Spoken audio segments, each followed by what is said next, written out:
we might be using a different link. I'm seeing. Hold on one sec. If we have to use a different link, we use a different link. Okay. Oh, here we go. Okay.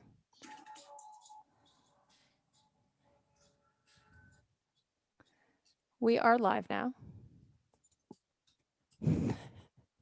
This did not go exactly as planned, but it happened. Steve Albini is a recording engineer, so these are the jokes here.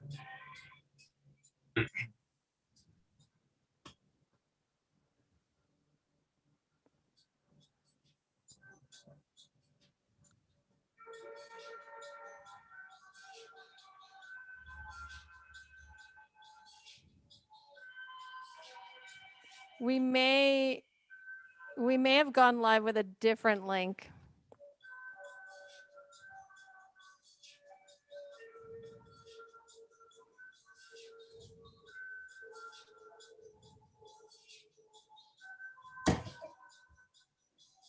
Get that motherfucker off the screen. Okay, so let's get this thing sorted out. Let's get our correct. So can people hear you right now? So people can hear me. We are live right now. And the problem is that we couldn't get the correct link from our initial link that I had set up, but it's okay.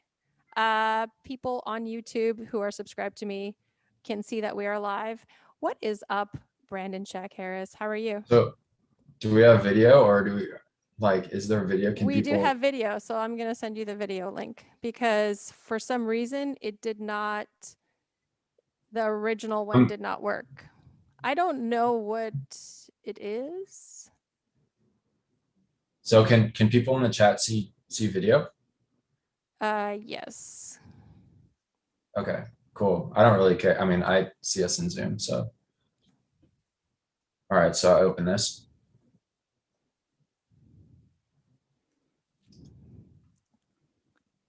All right.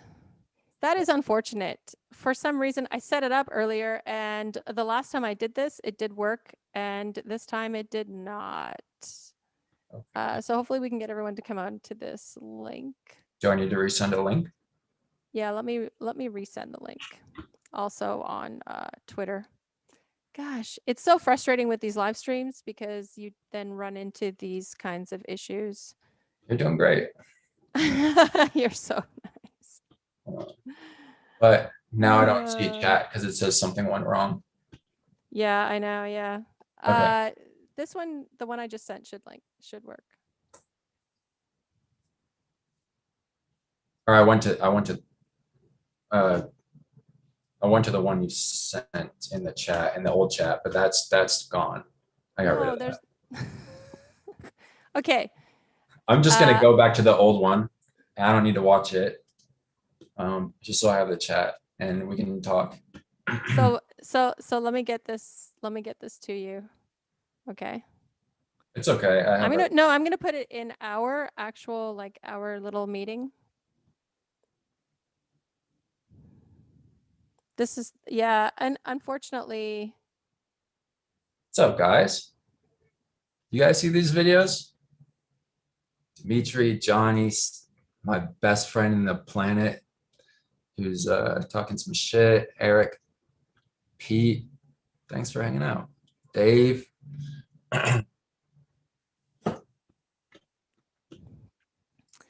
So listen, what is up? We did an interview this morning. Yeah. And I just, like, we did about an hour and a half. It wasn't bad, but it was like, for me, it didn't feel like a normal conversation. And I know we haven't known each other for that long, but it didn't feel like an organic, authentic energy that we normally have when I've talked to you. And we started joking around, and I was like, hey, we should just live stream. And here we are. You're like, yeah, let's go. You're just open to so many things, which I like about you. Well, So people are typically underwhelmed by me. So no, there I usually a think lot you're of like great. do-overs and redos. As Um, in, I I probably will still use that interview I did with you today and edit it, but yeah, unfortunately, it didn't feel like a normal energy, and I'm just trying to see. So like, there are a ton of people that are watching.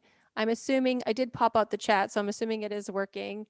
Um, I want to talk to you about poker first, and then like move on to who you are, because okay. from what I've heard, you are the nicest person in poker so far. That's been confirmed. Hmm. Not sure if there's like a mean streak to you that I'm not aware of. Uh, you've got 2 bracelets in PLO. What's the draw? What's the draw to PLO? Oh, I think PLO is a game um, that I like to play kind of different from the way people assume it's supposed to be played. The way I see it is, I think there's a lot of people trying to deny equity all the time, and they're kind of scared that the dynamic, like the nuts is going to change street by street. Like every street is dangerous, every street is whatever. And I think if you're able to fall in love with uh, seeing those streets and not being scared of them, and taking the opportunity to paint with all 4 of your cards, whether they're relevant to the value of your hand. I think you can. I think it turns into a really exciting, creative game, and so I think that's the appeal. But it's funny because the way my initial approach, there are some really specific similarities in how I approached my first bracelet relative to my second one, but the overall game plan was completely different, which is another thing I really like about poker. Is just you can take so many approaches and find success with them. You just have to kind of formulate something that's somewhat cohesive. But yeah, I think PLO lets you kind of paint with all your cards, and that's fun to me. Um, so it sounds like you're creative, and painting with all your cards is like not something like a typical PLO player would describe the game of PLO to me. It's do you think that there's just more creativity in PLO? Like you said, you can paint with all your cards. I think it's fun because the way I look at how I want to approach this game is really different from how the average person approaches this game, where they're terrified to see cards. And I Yeah. really like to see cards. So there are a lot of really fun spots where you can just make people really uncomfortable. Like my style of play can put people in really uncomfortable spots. And I'm not scared to do something that might be really bad, but seems really fun. I don't, I don't know. Like the more I think someone has something really good, the more I want to really try to go for it. I don't know. I can't I don't know. I don't. It's funny because PLO is the one game that where I haven't like shown my cards to people. Like I've never turned my cards over unless like to show a bluff or whatever. Um, unless I've had to. So like I don't know. There are things that I've kind of kept a secret that I just shouldn't talk about anymore. But I think I've done a good job preserving um, the image that I may just always have it all the time. Um, I don't want to completely blow that up. I guess don't want my shit in So the you're street. basically telling me you have the image of a woman in poker. No, I have the image of I don't know what's the image of a Of woman like in an poker. like always having it. Oh, Always I having see. it. Yeah, Yeah. like this motherfucker plays so many hands, so many hands. How does he have it all the time? Um, I And definitely have that image. Yeah. yeah, it's you're the lucky one at the table, and people are trying to switch their chairs to play against you. Give me 1 second. I just want to see what's up with this chat. I don't know why they're saying that chat's not working in this one. In It's the new so one? Yeah. I don't see why it's not working. It's weird to me. Yeah, I'm not on there anymore.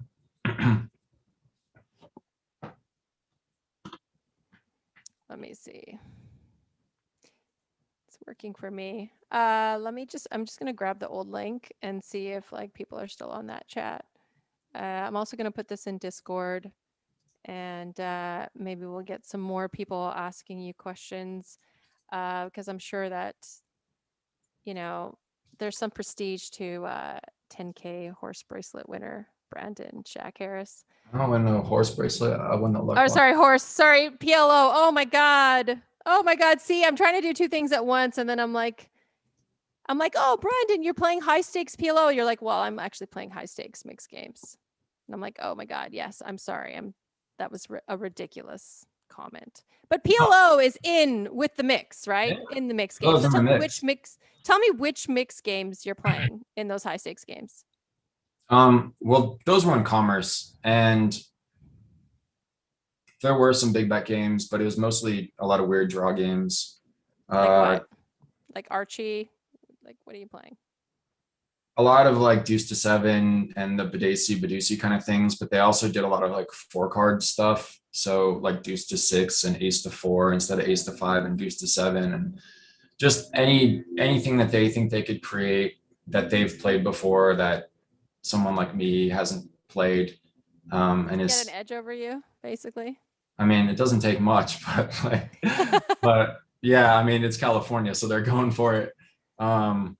Yeah, a lot of that stuff. There were definitely some games I had played for the first time there, which is kind of, I mean, I can just actually kind of address the first question that Dimitri asked, because it kind of goes along with this topic. So Dimitri said his question is there more edge in being a non-hold'em specialist? So back in the day, I think it would have been really smart to just stick to playing the limit and playing PLO, especially when PLO just came out.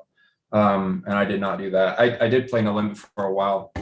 And then I'm old, so I think people are familiar with Neteller, right? Neteller is like a medium to get, similar to like PayPal, to get money from your bank account to like a poker site or whatever. I am not familiar with them. All right. So that was like the one that most poker players were using at the time, that kind of like liaison or whatever. Mm-hmm. And they got in some trouble, and I left all my money on Neteller, and everyone's Neteller funds got seized. And at the time When was this? Man, like something like 2004, 2005, 2006. I'm really bad with dates. Damn. Kind of around that time period. I'd only been playing for a few months, and at the time I was like short stacking 5-10 no limit, but like I wasn't like rat holing. I would just stay kind of and play. I played so bad too. I mean, just everyone played so bad, but like short stack strategy was pretty easy, and I would just kind of stay until I felt like my image sucked, or like I just didn't have momentum anymore, and then I would kind of bow out. In any case, I would just buy in for $200 at a time. So I left like 3K in my full tilt account, and then everything else was in Neteller, and it was like the most money I'd ever seen, like easily.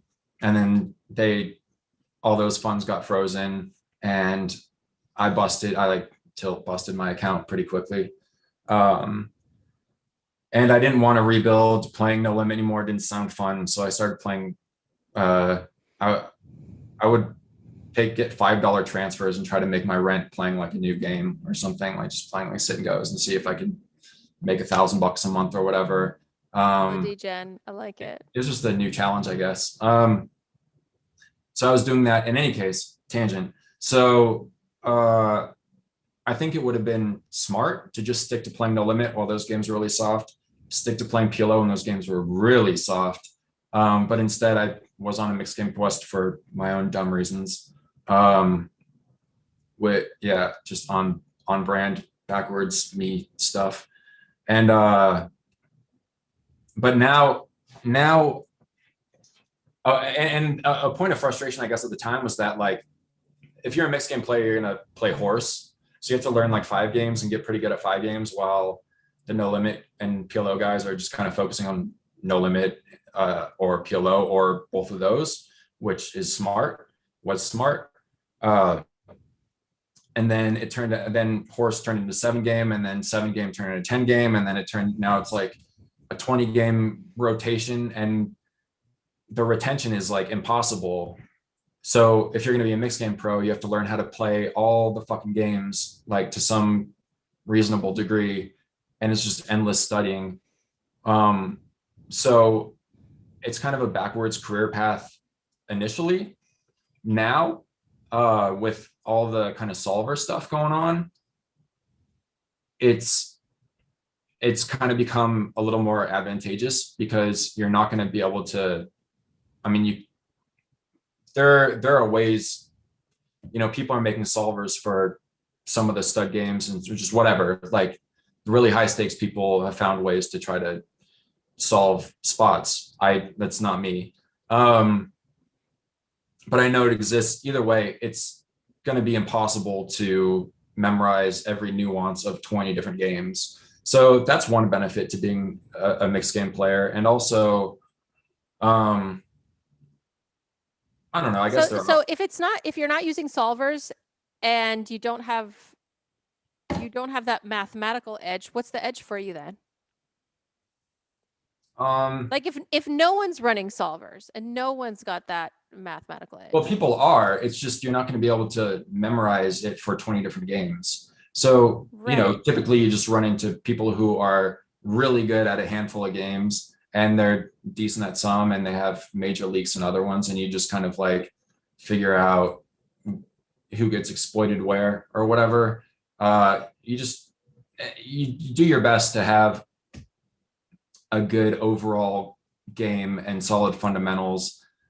There's definitely a lot of math stuff involved. There's definitely a lot of like running range versus range stuff. I'm not In the looking mixed at, games? for sure. It's like pro poker tools and odds oracle and these kind of resources just to run hot and cold equities or just run hand ranges. There are definitely a lot of ways you can study without finding solvers specific to a game. There are definitely ways to study. Some of my friends, I mean, are insanely diligent about their study without solvers, just in the books, like learning about the small little effects of card removal and all these things. I mean, like super, super detailed. I'm curious what you think of the player pool in mixed games versus like Hold'em. It seems Hold'em has grown exponentially in the last 10 years, whereas mixed games seem like they're growing at a like a slower pace. What are your thoughts on that?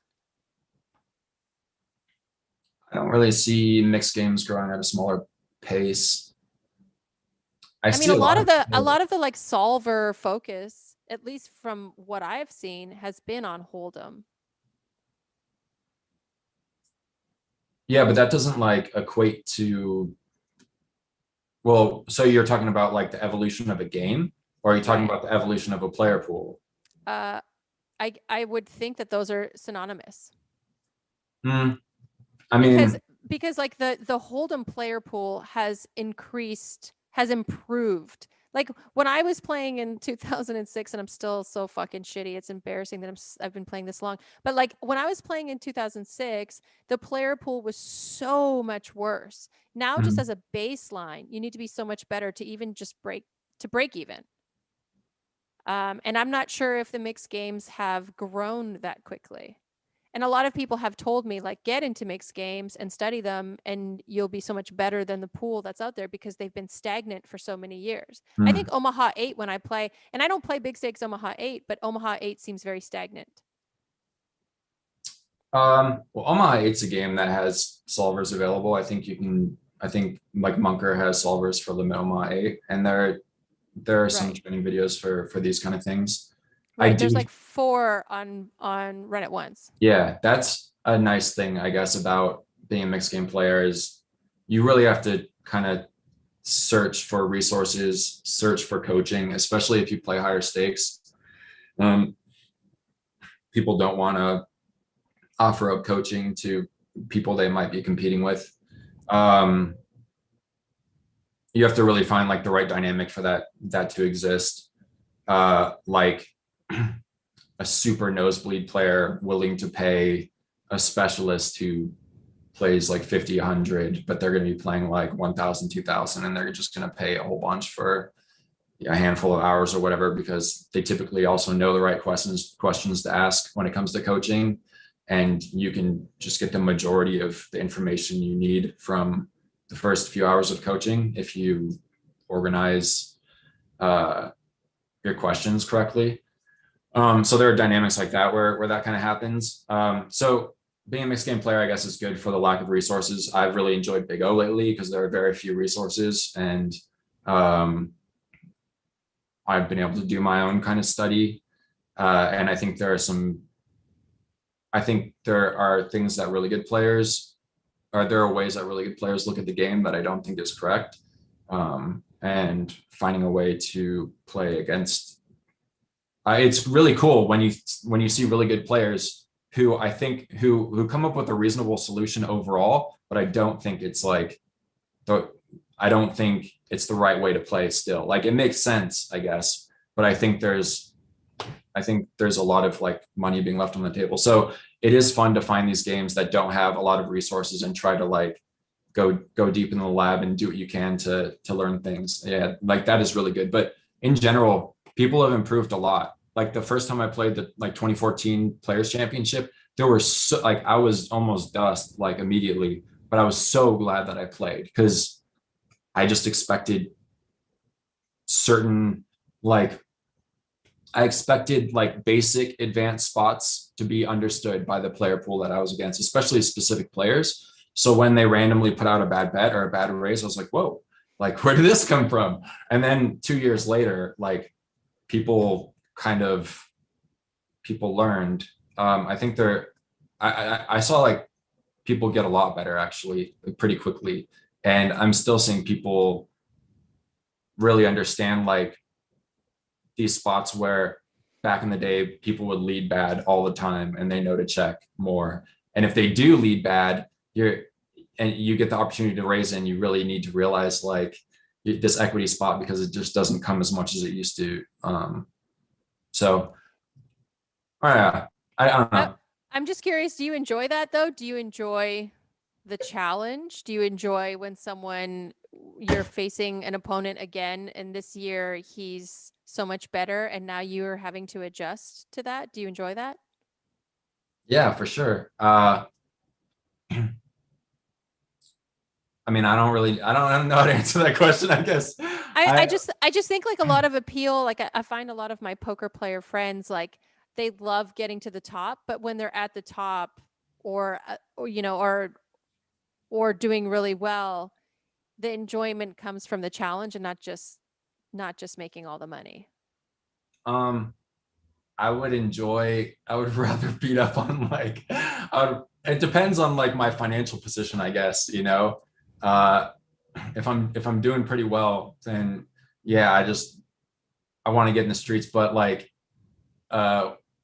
mostly in cash games and not so much like tournaments. I would just as soon have like, I don't know, actually that's a pretty good question, because there were some times where I really want to go to the table of killers in this tournament, like in the 50K or whatever. It's like the best chance to play with like Luno back in the day and Joyso or Kostritsin and, you know, Hennigan and Oppenheim, and sitting at a table with them, like being a part of that just feels like kind of sick.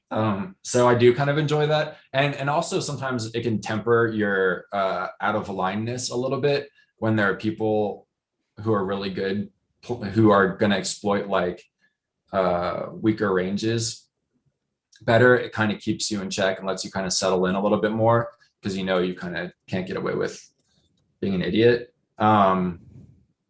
And then you can get away with some really creative stuff if you make it look. You have to make it look really, really creative against these people, because they've like explored every bluff spot and I don't know. So that is really fun. But in World Series of Poker stuff, I would just as soon like try to win. So I guess having a nice table would be good. And then if things go well, then we'll find a nice spot to battle. I have a question from Stan who says, Brandon, is Steve Albini just lucky or a good poker player? Steve Albini. Albini. I mean, it's not lucky. I'm just figuring out how I want to answer this question. They want the truth. No, I had been telling him. I really thought he'd do well in no limit tournaments. To be honest with you, like my first experience playing live poker was a quarter game with Steve and a bunch of our musician friends, on his billiard table, and then like a small little poker table in his recording studio back in the day. And the things he would do to me in no limit, I don't know. Tell us what he did to you. tell him he touched me everywhere, with all Here's the a colors doll. of chips. Show us where he touched you. Yeah, everywhere with all the chips. Like he would have names for all the different types of bets, and it was a really good experience in the differences between online and live. I was just trying to, because the shuffle or the dealer would change, it would go like clockwise dealing or whatever. So I was just like focused on like trying to deal the cards to everybody and then play my hand and not fuck that up. And he's just like, he's got names for every bet size and they're joking and shit. And I still have a hard time like talking and playing, which is something I really admire in other people. But yeah, I thought he would win a no limit tournament, to be honest. I just doesn't really like him that much, except for a seniors event. We talked about that earlier, I guess. You said ladies event was your favorite and seniors event. Like everyone on the live stream doesn't know our conversation earlier, though we spoke for a little while. But yeah, I was saying that I think the ladies event is the greatest fucking tournament in the world. I will not be taking questions. Don't at me. It's not even close. So it's how do I enter that event and like without being an asshole? Help me help you, okay? I'm here for you. We're friends now. I have a closet full of wigs, dresses. Yeah, I'm in. And Brandon, you're a fit guy. You could fit into some of my dresses. We can put some lipstick on you. You don't have to shave the beard because women can have beards too. I'm not super into that.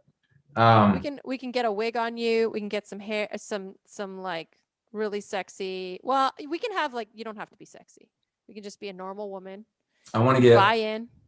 I want to get like a really long fingernails with like all the decals on them.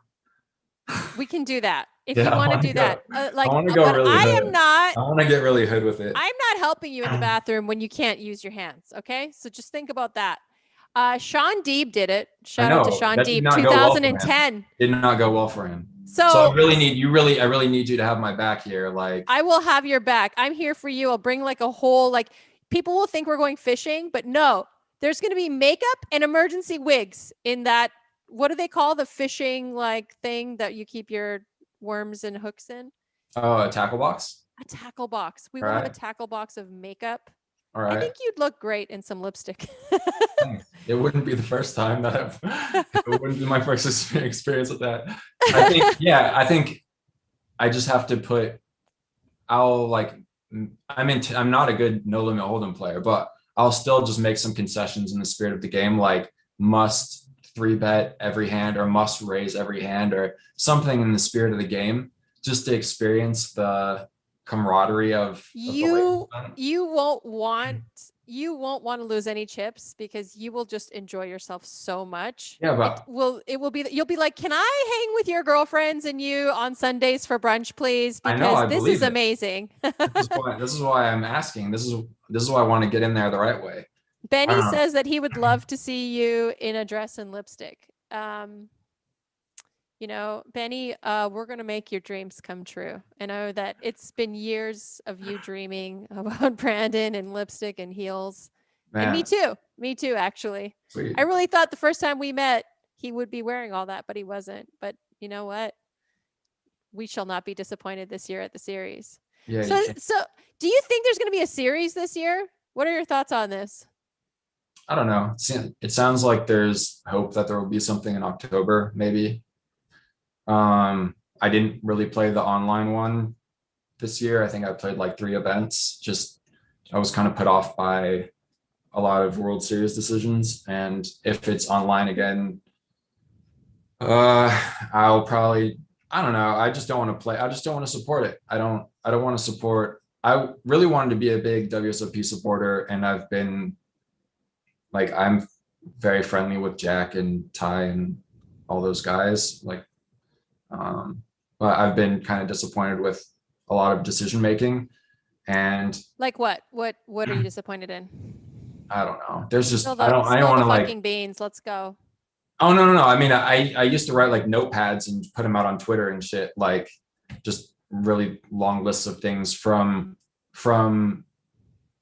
final tables being like a random table being shoved in the corner of a room with no announcer. Like, this is supposed to be like the dream. You make a final table of the World Series of Poker and like you're shoved into a corner and there's like nobody announcing anything and nobody knows what the action is and the players aren't given any sort of introduction. Just this is It's the people World make Series their of final Poker. table. Yeah, this Yeah, we should you make it know. the World Series. There, we should keep it as romantic as we imagine, I as mean, it it's used to such be.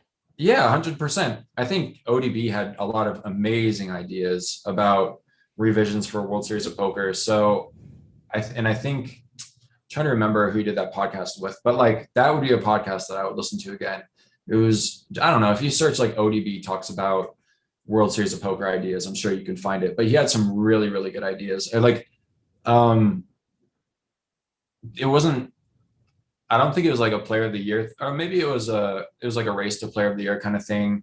But the way he had it structured would just be one that would pull out like all the players from Bobby's room, all the just everyone you want to play against, because it would be worthwhile enough for them to leave their cash games and try to compete for this thing.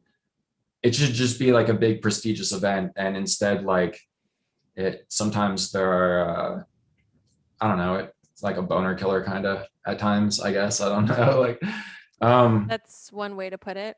yeah, I mean, it's just like you're expecting a lot and you get like a limp dick, and that's just the way it is. Um, so the final table thing was one thing. And then the last time there have been a few Try things. being a woman. I'm just letting you. Sorry, side note. But go I ahead. Yeah. know. No one wants to see that. No one wants to see that final table pushed into the corner. It's sad looking. No one wants to see it. So, and this last time I thought they initially said that they might do something in October, and then they introduced like World Series Online, and then they said they had people out there saying like, this is going to be your chance to win a bracelet, and this is going to be your chance, since like COVID and all this shit, this is going to be your chance to blah blah blah. But they were still like anticipating potentially doing something in October, and there wasn't a lot of like transparency. At a certain point, they were just kind of advertising this as the end all be all of the World Series of Poker. And one, it didn't represent mixed games at all. Like, you can't play PLO on your phone. Like, you have to be, the software isn't good for it. Just a lot of like shit software, like half-assed product, doesn't need to be for a bracelet. I don't really care either way. I mean, but it doesn't need to be. And they're definitely using like the bracelet as a way to kind of bring in players, which I thought was unnecessary, but whatever. Just mostly, I felt like they were going to try to double dip. They're going to try to like double dip into their player pool's pocket, I guess, by holding this thing. And at the end of it, they'd be like, surprise, now we're going to do something in October. And, unfortunately, really that didn't happen, because I was looking forward to possibly being able to play some events in October. I just anticipated that happening. I thought it was a really bad look. And I thought like a little more transparency and just being forthright and kind of being like, yeah, we're still going to try to put something together later. It just would have been nice. It would have been courteous. And I'm kind of an etiquette freak. So I don't think they've been that way so far. So it would be surprising to me if it was. But a question for you, and it's a little bit of a political question. Do you think that players should have their COVID vaccine before they come play? If they do run the World Series of Poker this summer? I mean, that seems like the thoughtful approach, but I'm not like I'm not educated enough in all this stuff. Like I'm on team like do what's best for the population in general, like do what you think is thoughtful for your neighbors, um, and especially your elderly. So I just want to make sure grandma's going to be safe always. We want that seniors event to be lit, you Yeah, know, and absolutely.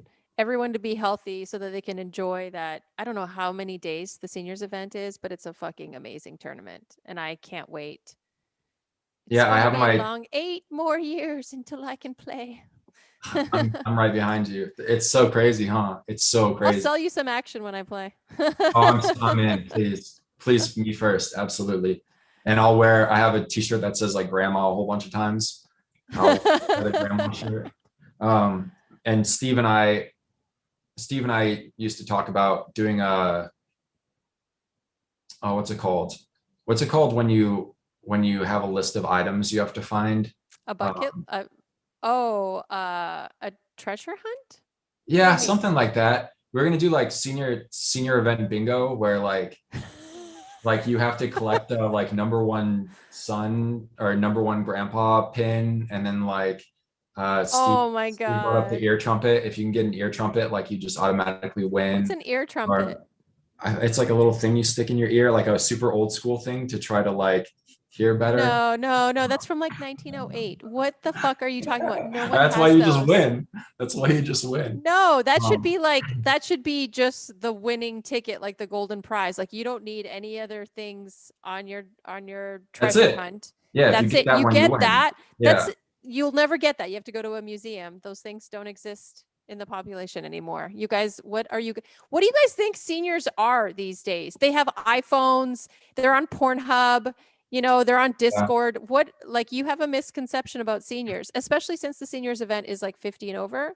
We should change it to the super seniors. What is the Treasure super hunt. seniors? Like what's the age range Maybe for super seniors? I think that's 65 or something. Oh man, I can't fucking wait. I If you swear to get a God, my first picture, bracelet is gonna be when I'm 65. You guys are gonna all like envy me because that's going to be we decided that's going to be the first time we wear our bracelets is when we're like when we're really old playing like 1-2 at the Four Queens or whatever, and some young punk raises our big blind, and then we put the bracelet on, we shake it at him, and then we fold our hand, but we like kind of give it a try, you know what I mean? Just so Benny they says know next time. scavenger hunt. Scavenger Scavenger hunt. hunt. Thank you. The two Yeah. of us, you know what, Benny, you're just a young little whippersnapper, okay? The two of us are old and we couldn't remember that word. Oh, Benny, Just enjoy your flexing youth, on Benny. us. Unbelievable. Yeah, maybe if you How just get many like a bracelets picture in a does CPAP machine, then you win. I Maybe was that's gonna just say, it. how many bracelets does Benny have? Is he like jumping in the chat and just flexing on you right now? Yeah, he's got me beat.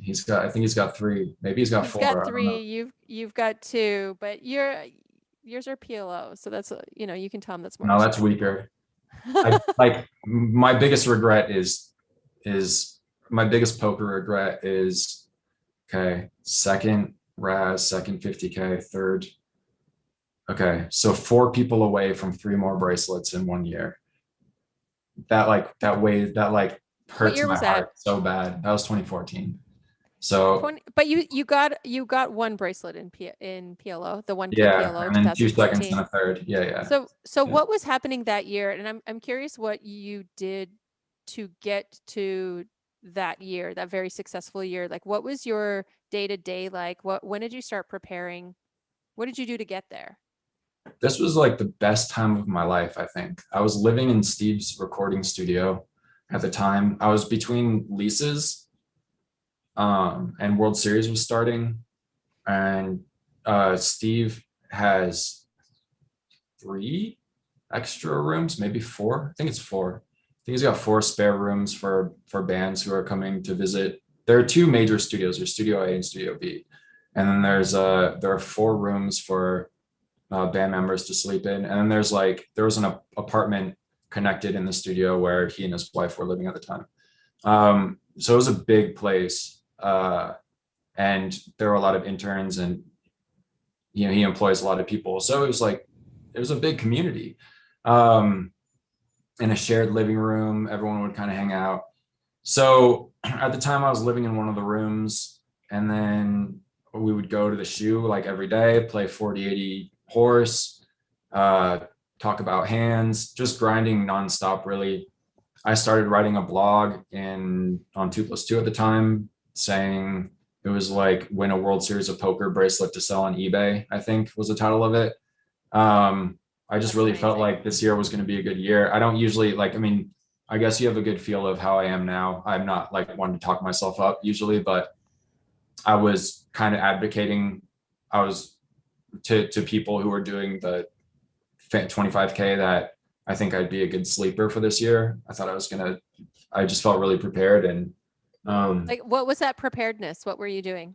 just so many hours and a lot of conversations, just morale sky high, which is why I'm so focused on things that bring that kind of um, just that good positive energy, the morale, like all these things just make poker fun.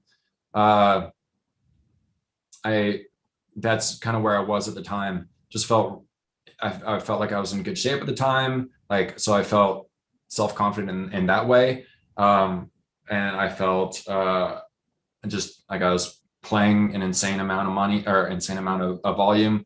And every day was so much fun interacting with different bands. And I could go downstairs and play piano whenever I wanted, and that was awesome. And then Steve would get done recording, and he would cook up these insane meals, like such a talented chef. Something that he takes really seriously, and I've kind of seen the evolution of his cooking, which has been really cool. But he would cook up a meal for his wife Heather and him and I, and we would just sit in the living room and watch some Comedy Central and hang out and talk. It was just everything about that time was really good. I just felt like my headspace was really good. And then um, yeah, so it just kind of led to productive results. I think also just playing my style of game and being an unknown um, is really advantageous against players who won't give you credit for being able to do certain things. So taking advantage of the anonymity, I guess, was really helpful, and something that I saw kind of go away when people, it depends, but when people kind of see how bad you spew and hemorrhage chips, like they call you down a little bit lighter. But at the time, I got away with a lot of things. And I've just kind of had to recalibrate a little bit since then. But all those things kind of lined up really well, just being in a good headspace, and then not being extremely familiar with how I played. So curious, like we're both friends with Landon, and he's like Yeah. hyper focused on studying and poker and just improving every aspect of his game. Were you that focused that year or the years prior? Not to his degree. Not I've always been relatively like lone wolf-ish, kind of. I never wanted to pester people who played higher stakes than me. I was always concerned that people would think that my intentions weren't in the right place. I think people are kind of used to being used for information or whatever. I mean, similar to when we talked PLO for a little bit, like you're like, I don't want you to think that I'm trying to blah, blah, blah. And I'm like, no, this is fun. And I think my friends would also say the same thing. Like, no, Brandon, like I enjoy talking to you about these things, but sorry, what were you going to say? No, just to like make a point to what you were saying. I have some friends. I have friends who are very successful in poker, and like you are starting to become my friend now, and you have a certain amount of success. The thing for me that's important to establish is that I have my own life established where I don't need to anchor myself to people for any sort of monetary gain or social gain or anything like that. And so I early on, especially like with you, you were like, yeah, just send me hands. I wanted to make sure that you knew that our friendship was not based off of me needing you for hand review. And that's Yeah, kind of why I didn't want to do it initially. And I still hesitate. I know I appreciate that you talked to me about opening ranges in PLO now that I've been studying PLO, but I still feel like, look, if we're going to be friends, you need to know that it's like not because I'm trying to hit you up for your information. no, I know, and I appreciate that. And like, I think um, you can see somebody's intentions pretty early on or whatever. And if I got the impression that this was the dynamic of the relationship, then I would find a way to I like picturing a thought bubble of my friend Eric being like, no, you would just let this go on and you would just keep answering questions or whatever. But like, Yeah, yeah. no, I think I definitely would hit you up if there were like some spots that I was really, really curious about, but like definitely wouldn't want to establish a relationship where like it's transactional. I don't like transactional yeah, relationships in my life. of course. But you know, your friends want to help you and they enjoy doing this too. So and that's something that I mean, I was that way too. So I didn't ask people who played like higher stakes than me questions. And I think and I just kind of I would talk with my circle of friends who I feel really comfortable talking about things with. Um, and it's a lot of just like kind of speculating and thinking about things and then just running things through different like odds oracle or whatever for tools or some of those tools and just talking about fun spots and whatever, but nothing like as serious as what they're doing. Like what people are doing now, they have like servers and I mean, really expedites the learning curve and it's helpful to, it's helpful for everybody, really. I think that's probably uh, a hindrance in my game and approach is I've been a little bit better about it now. Like I have a lot of really good ramp chats with people I respect who are very accomplished, and I enjoy those talks. But yeah, no, not the same approach. Mine was just kind of like I talk to some of my buddies and just play a shit ton and think about really creative stuff. When I learn a game, I really like to just like play every single hand and put myself in the weirdest spots ever and just kind of find my way out of them and eventually like scale it back a little bit, but try not to scale it back too much to where I'm really tight. So I just kind of like to dive in the deep end and just get in really uncomfortable spots and see like what the funnest way to dig myself out of this hole that I found myself in looks like. So it's mostly just playing, and I think Landon has taken an efficient approach in his entire like it's fun to see like there are a lot of like players who kind of live their life like like what's GTO to do here and whatever, like how do I live my life in a GTO way, and it's just like all manufactured and kind of like phony and bullshit and disingenuous and you don't believe any of it. But like Landon's like really trying to find efficient answers for everything, but he's like a really pure soul, like really Right. warm kid with I mean you can feel his uh you can feel his good intentions, you can feel that he wants to do good and to kind of just spread kind of positivity and happiness and these things. So I don't know, but no, he's more efficient than I am. Short answer. Sorry. I'm just fucking throwing poo.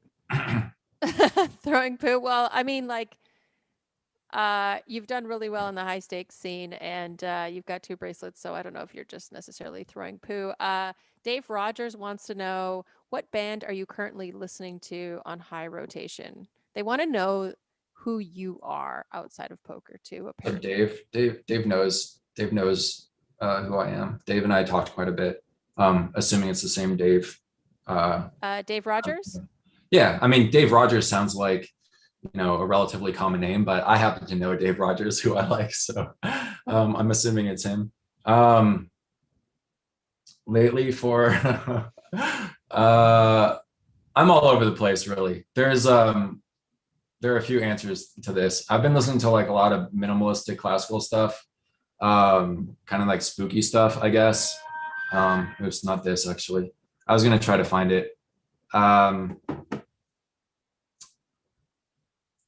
there's this, if you like, shit, I don't know the dude's name. I'm sorry. So I've been listening to like some weird minimalist classic stuff. I've been listening to some old Nas for my hip hop fix. I've been listening to like It Was Written a Have whole you heard bunch. the new Nas? New Nas is hella dope. Yeah, I don't know. I might have. I don't know how It's new. How new? nuts. It's nuts. Like brand new?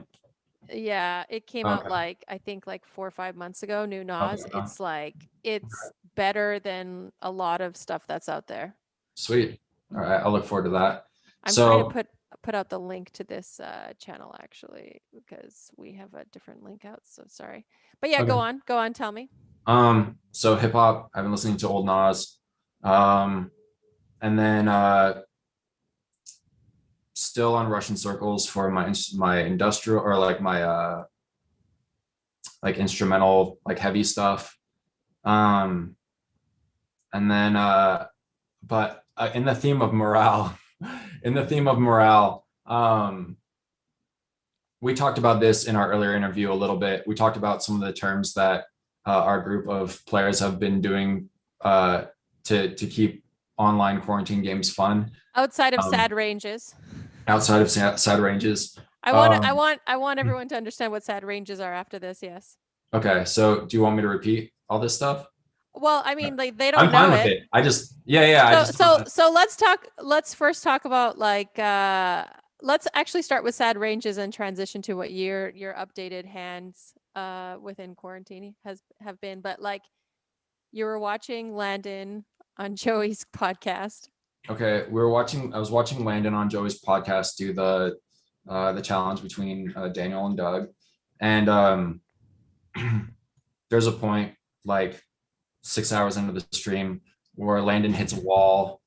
It's very clear, and he goes from like super space cadet like just kind of in his own vibe or whatever to just kind of blank stares and auto spitting out ranges to whatever Joey asks a question about. And it's like really monotone and flat, and Joey would be like, all right, Landon, we got raised on the turn. What's going on here? And like, what kind of hands we showing up here? What kind of hands we showing up with? If we're calling, as Doug, and Landon will be like, or what's raising us right now is like, I don't know, like a Jack 10 suited, a Queen 10 suited, a 9-10, like some queens, some pocket pairs, whatever. And he's just like auto spitting out these ranges like super monotone. And Joe's like, let's get hype, man. And he just like Landon just doesn't have it in him. He's like completely exhausted and defeated from the stream, but he's like still knocking out the hands, automatic. And Joey's trying to hype him up, but like the sad ranges delivery just comes off so good.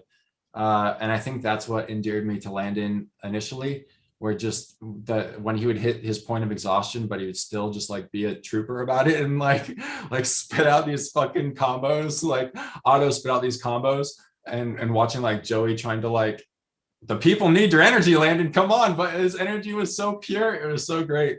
Didn't he So say something like, "Hey Landon, like we need you like pinpoint focused or whatever he said to him?" He's like, "Am I not focused right now?" no, that was my word. I don't know, like, I was yeah, I was okay. just making it up. Like Joey would be like, all right. He'll be like, all right, what buckle in or strap in or whatever. Like, oh no, he'll be like, lock in, guys. And then I'll be like, what, was I not locked in? I'm sorry. Just in my head though. I don't know. Anyways, so after, I don't know, there was just a point where I'm like, hey dude, if you and Joey wanna, I see Joey every now and again. Like if you guys want to, he's been touting Sushi Samba, which is Palazzo or Venetian or something. Yeah, it's at Palazzo, and that was where we went for Valentine's dinner. Yes. Well, it wasn't just me and you. It was Landon and Mhm. Alex Yeah. and you and me. The Very perfect. romantic. Me and the three of you. And you guys got me my dinner. Yeah, Super we chopped you up romantic. good. Um, yeah. And then He's. yeah, go Go ahead. ahead. No, what were you saying? No, I Are wanted you taking to us to the go. next step, or I wanted then to. what I happened? wanted to take to. Then what did we do? Yeah, and then I was going to talk about Valentine's dinner, how it ended. No, I'm just kidding. No, I wanted to. I wanted to hear about the Describe it names in you. one shape. You're Just kidding. describing one shape. No, I said describe how the Valentine's Day dinner ended in one shape, using one shape. I'm just kidding. There's 4 of us, so there are only a few like shapes possible. What'd I you say? mean, Of square. We each have a corner. course. Uh, yeah. No, I wanted to hear about. So you've been playing in quarantine and trying to make things more interesting, and you've Yeah, renamed a lot of hands, the Jingle Jangles. yeah. So Steve came up with a basic list of the way we should name pocket pairs was how it started. Um, so when, I mean, can I share this with everybody? I don't know. There's so many, it's evolved so much that giving the basic hands seems fine. We're an inclusive bunch. So aces were just ace balls. It was brought to my attention by Ali that they have been sometimes known as problems, and I've liked it. I've got problems or whatever. Problems getting cracked. I Kings. think problems should be 99, like pocket nines. I got Oh 99 yeah, that makes a lot of problems. sense. But They nines changed are mine. ningy-nings, and ningy-nings is really fun to That's say. a wrong name. No, Nines it's should when be you get problems. quads. No, because if you hit quad ningy-nings, then it's dingy dingy ningy ningy, and that's so good. Yeah, you don't get that with. I don't know. Anyways, um, all right, but yeah, that is. I like problems being 99. That makes sense. Yeah, tell Ali that I decided to change it for you guys. I mean, if we were on what's a not so great name we have? I don't know. If we were on, we've changed some of the not so great names too.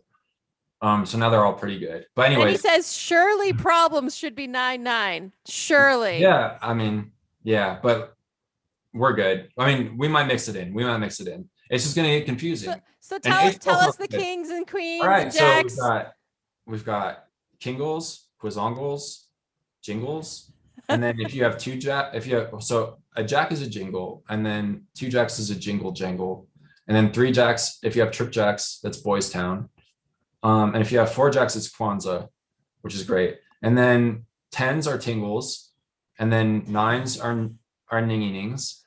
Um, I tend to Queens. limp tingles a lot on the button in a lot of games, so my I limp with my tingles, and it's really fun to say. And then eights are spider legs, my spider's leg. Sevens, not so good. I'm not a big fan of our sevens. I got to say it. Sevens have just been seven dust. Six have been six titties for some reason. I don't know. I've got a six titty. I don't know. Anyways, that's what it is. Five is backseat bingo, which I'm a big. Why? Why? That was me. That was I was thinking like fives, like 50, like being 50 years old, and then or then I was thinking like the 50s era, and then I was thinking like 50s era sayings. And backseat bingo was a saying in the 50s era, like What was it a saying for? and it's like a Valentine's Day kind of Oh, oh, the end of oh. Valentine's Day kind of transition. And we go play some Yeah, I backseat didn't bingo. have that good of a Valentine's Day, but yeah, tell me about it. Um, and then fours are foofies, and then threes are tray trays, which is fun, and then twos are deucey deuce, and that's it. But No, no, no, no, no. You didn't tell us about kings and queens we did, and but I the didn't say that trips like and quads of okay. kings and queens. Those are the best. All right, so okay, wow, we're just getting it all. If you We're guys want to getting it make all some, out if there. you guys can memorize this stuff and start sending some hand reviews using our strange language, that would be fantastic. All right, then moving on. I don't think anyone has a problem with this. Has Steve said anything about the exposure of this? I don't know. I don't know where the current active chat is. I've got the old But one. what would it do if people knew about it? I just want to check with my group, I don't these are things that we've created, and I wanted to discuss chat with the general public unless it's been okayed, but Oh, they're okay. good people, so I'll go ahead. Anyhow, then the next thing that we came up with was suits. So if you are suited, you are in a bikini. I like that. If you're playing stud and you've been dealt 3 to a suit, it's monotone, so you're a chameleon. But in this instance, you're a karma chameleon because that's more fun to say. So you would be like, I've been dealt the tray, deucey deuce, and a tingle, and I'm a karma chameleon. And then if you pick up a flush draw, then you've picked up hopscotch. The suits are hearts are called romance, which I really love. That's a Steve for sure. Steve came up with romance, and then fortune for the diamonds, a hopscotch of fortune. I'm really into it. And then spades, a spade is a shovel, and I've been calling them yard work. So that's yard work. And then we're still in between clubs. We've got a few ideas. Landon just goes with the pure puppy feet. That's been kind of publicly adopted a little bit. Steve's been going with parsley. Not super into that one. A straight Yeah, it's draw, not parsley, it's puppy feet, as I said before. yeah, for now, I think we're going puppy feet as well. A straight draw is called a hose pipe. If you make your straight, I think we were calling it a pride parade. And then if you make the straight flush of fortune, then that's called Liberace, which is and then King of Spades is the Undertaker. Kingles, Trip Kings is called sexual harassment, and then Quad Kings is WrestleMania. Trip Queens, Tea Time. Quad Queens, Her Majesty. All sorts of fun stuff. So it's been good.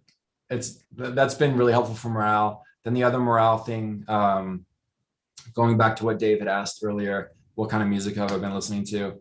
And this goes on another tangent, kind of all the way back to my youth and growing up, like really intrigued by androgyny and people's uncomfortability with sexuality in general, and just thinking that that's really funny. And now it's not really an issue. Like people are just very accepting for the most part and whatever. But that was kind of wired into me at a young age, just kind of seeing, watching very violent people get so uncomfortable about sexuality. I just thought it was fucking hilarious. And it was a fun way to troll those types of people, I guess. I mean, my aunt, my aunt is gay, and I want to represent her as well. And I've grown up with a lot of friends in the gay community that really helped me throughout, like growing up in New Mexico, fucking schools. I mean, there was nobody, and one of my closest friends was a kid named Josh, and we were both like weirdos, and he was gay, and like he took a lot of shit, and I took a lot of shit for just having long hair and painting my nails every now and again, or just whatever, expressing myself in different ways. And I want to have the backs of good people, and I don't like to see, I'm just for humanity in general. But also, I just enjoyed the fact that it made people uncomfortable a lot. So in any case, lately, I really like the juxtaposition of, so like hip hop is inherently, or typically, especially nowadays, or rap rather, pretty misogynistic, pretty like fucking bitches, get that money, whatever. And a bunch of hip hop artists decided to like make every song about sucking dick. And I think it's fucking hilarious. It's like the best shit ever. So like there are these we're going to your playlist now. Yeah. So this is my grind playlist right now. Right now I have a playlist, and it's titled Grind. And it's 75 tracks or so of really fire gay hip hop songs. Like beats are great. The lyrics are just fucking insane. It's so good. So like I'm just having a great time, like playing high stakes online on my computer, like betting pot into everybody on 4 tables and listening to men moan in the background when I'm like fucking, when I'm bluff raising. It's so great. Like there'll be times where like someone bets and I put in a bluff raise and like for everything, and like it's a stressful point and it'll be like quiet, and then all of a sudden like gay hip hop song comes on with some dude moaning in the corner, and I just lose my shit. It's great. So I told you I follow some people on TikTok who yeah. like they're guys and they're like hanging out with their like very masculine straight guy friends, and they'll play some gay hip hop and like play it out loud and like zoom in on their friends like, what the fuck are you listening to? And it's like, I want to suck that dick, I want to suck it hard. So It's fucking like good.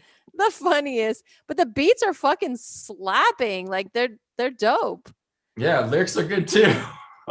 I mean, lyrics, I mean, like throwing that neck and shit. I don't know. It's just so good. It's so good. I have so many gay hip hop lyrics just like in my head right now. Just walking throughout the day, and it's just like, anyways, really good time. So just I'll have you guys know that he did text me some like gay hip hop music, and I was like, yeah, I'm fucking down. Let's listen to this shit. shout out to Colossal Cox and Semen Demon. Thanks, guys. Team clutch. This kind of shit I would not imagine of you. But like, what would I think from a man who makes his own moss walls? Right. So what's up with this moss thing that you've been working on for a while now? Since like even before I met you, like you were tweeting about these moss walls. What are you doing? Yeah, I don't know. There's a nook in my apartment that fits a bench that I got from my grandma that I really like. It doesn't fit much else, so I thought it'd be a nice like kind of place for like a good reading nook or whatever, tranquility, especially in chaotic, fake, horrible Las Vegas.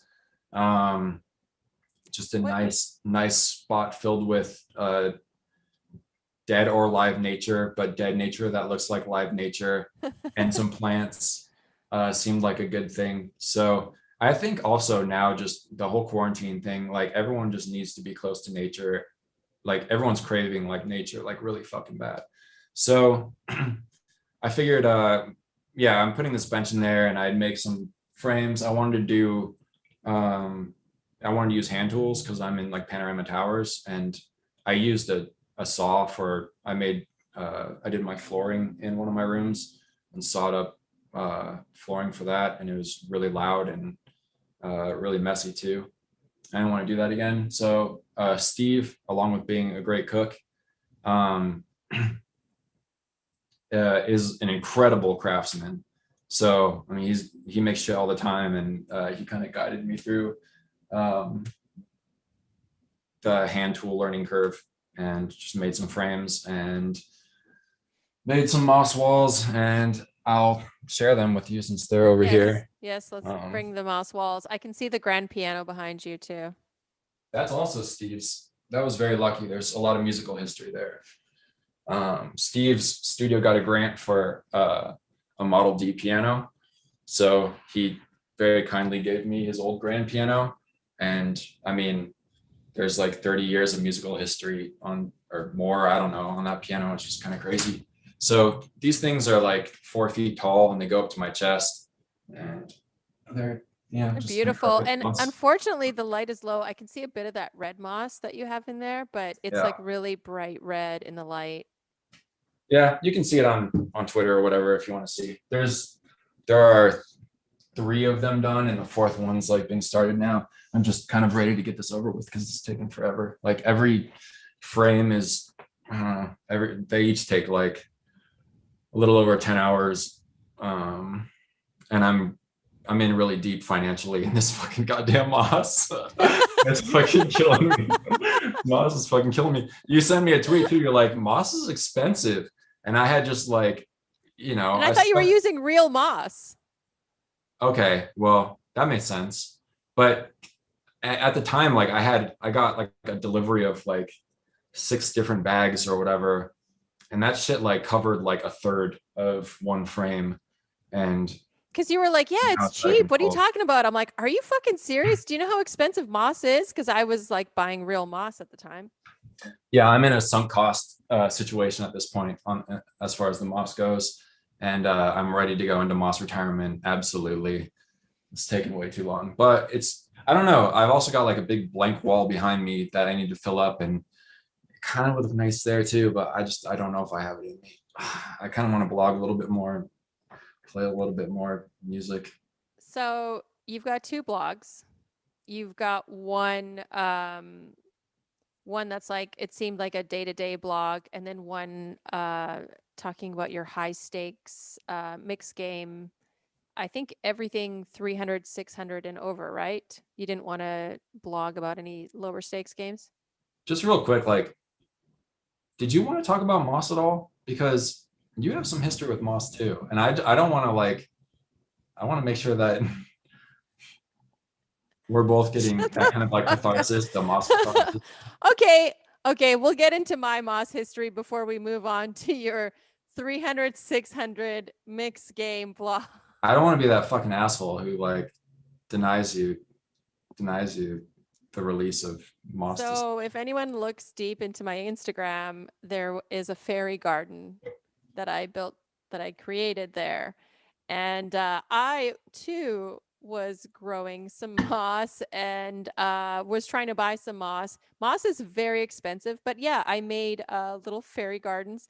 I used to buy teapots and put little doors on them, make them look like a little house for a fairy. And you can get a ton of like little miniature, like I used to get little miniature signs. So like labyrinth would point in one direction in this secret garden, and like, a direction for like a little river or whatever. And then I had like little steps for the fairy. Yeah, I had like a whole little fairy garden little thing that I did for kids.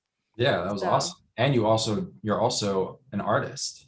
what do you Like fucking mean? Oh my God. drawing or you You painting? do a couple Zooms with a friend, and then all of a sudden he decides No to more bring up secrets. Then you have you. no more Oh, secrets. you, no more secrets. Okay, so we're going to bring everything up about you too. That's all. We're going to talk about our ex relationships. We're going to go everywhere tonight. I am not much of an artist. I do, like, Great. you talk about sad ranges. I have some No. sad art. There's some, like, I was going through a little bit of a depressive time during quarantine, and I decided to paint one night while I was drinking wine because I was very depressed and lonely. That's where that stemmed from. Yes, I she's like it. crying. She's crying. Yeah, but like it could just be ironic. No, she's crying. She's sad. Okay. Good Do for you you. do you guys want me to bring out my painting? Because I'll grab it. I mean, I feel like it's I not want that to see it. good. I didn't get to see it from close. I didn't get to see it close Okay, up. just I had to one see it second. far Look, away. I'm wearing like my pajama bottoms. I'm like not even. Oh my God. All right. My plan has worked for all you sick fucks. You get to watch, you get to see the far out view. Enjoy it. Take your screen captures. Disgusting.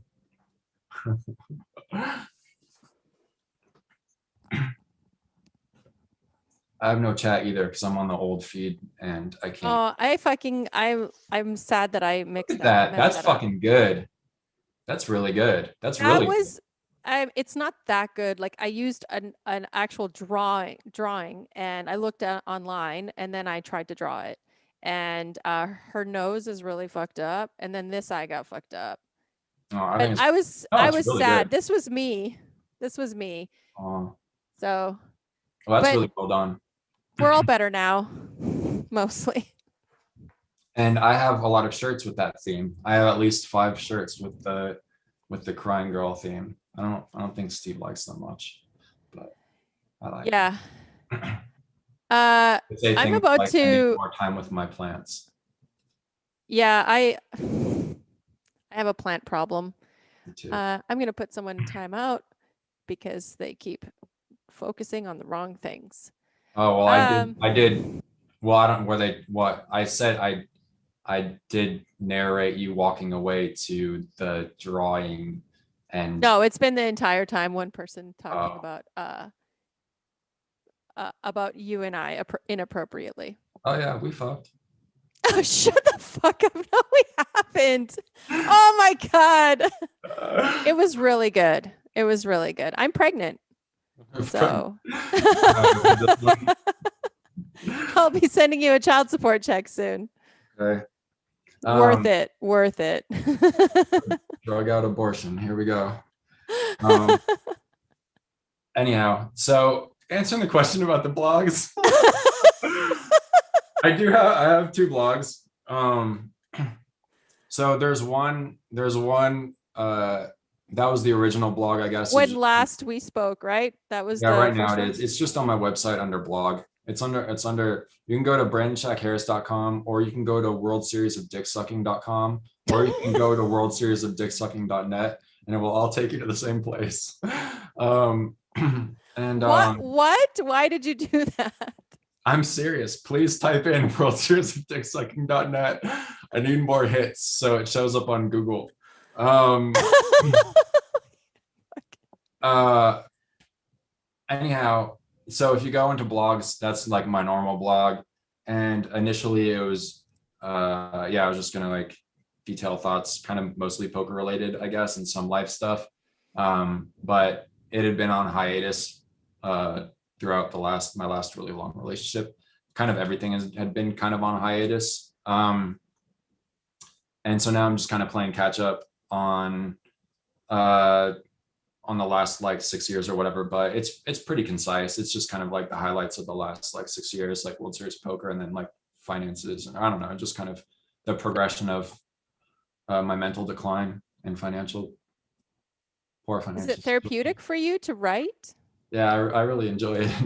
um and then No, I want to hear about your decline too. That's really well, you can read all about it at worldseriesofdicksucking.net/blogs. I'm sure. And then the 10K on the table thing was just like, I'm moving to California. I'm gonna play the Commerce Big Mix game. It might be fun for people to see that. And what year was this that you were This playing high was stakes? 2017. Okay. I was playing the Big Mix game there. That was the biggest I'd played. And then how long did you play that game for? Not long. I ran really bad, but that wasn't that big a deal. My poker downswing, my biggest poker downswing, I think, is like a 10th as bad as like my biggest crypto investment like fuck ups, abysmal, terrible investor. So I mean, it wasn't good, but it wasn't that bad. The biggest thing, I had a lot of just really bad interactions with players, and I call the commerce the circle of apathy, I guess. Like the floor, they pick the players over the dealers, and the players are fucking mean to the dealers, and the dealers don't care about the players, and like just no one gives a fuck. Everyone's being paid like for seats, and there's if you I kind of detailed the runaround that takes place in order to get a seat in these big mix games. It's fucking crazy. I mean, it's a full-time job just to make sure you get a seat. And then there's more bullshit when you get your seat. Like everybody. Does it run like a private game, basically?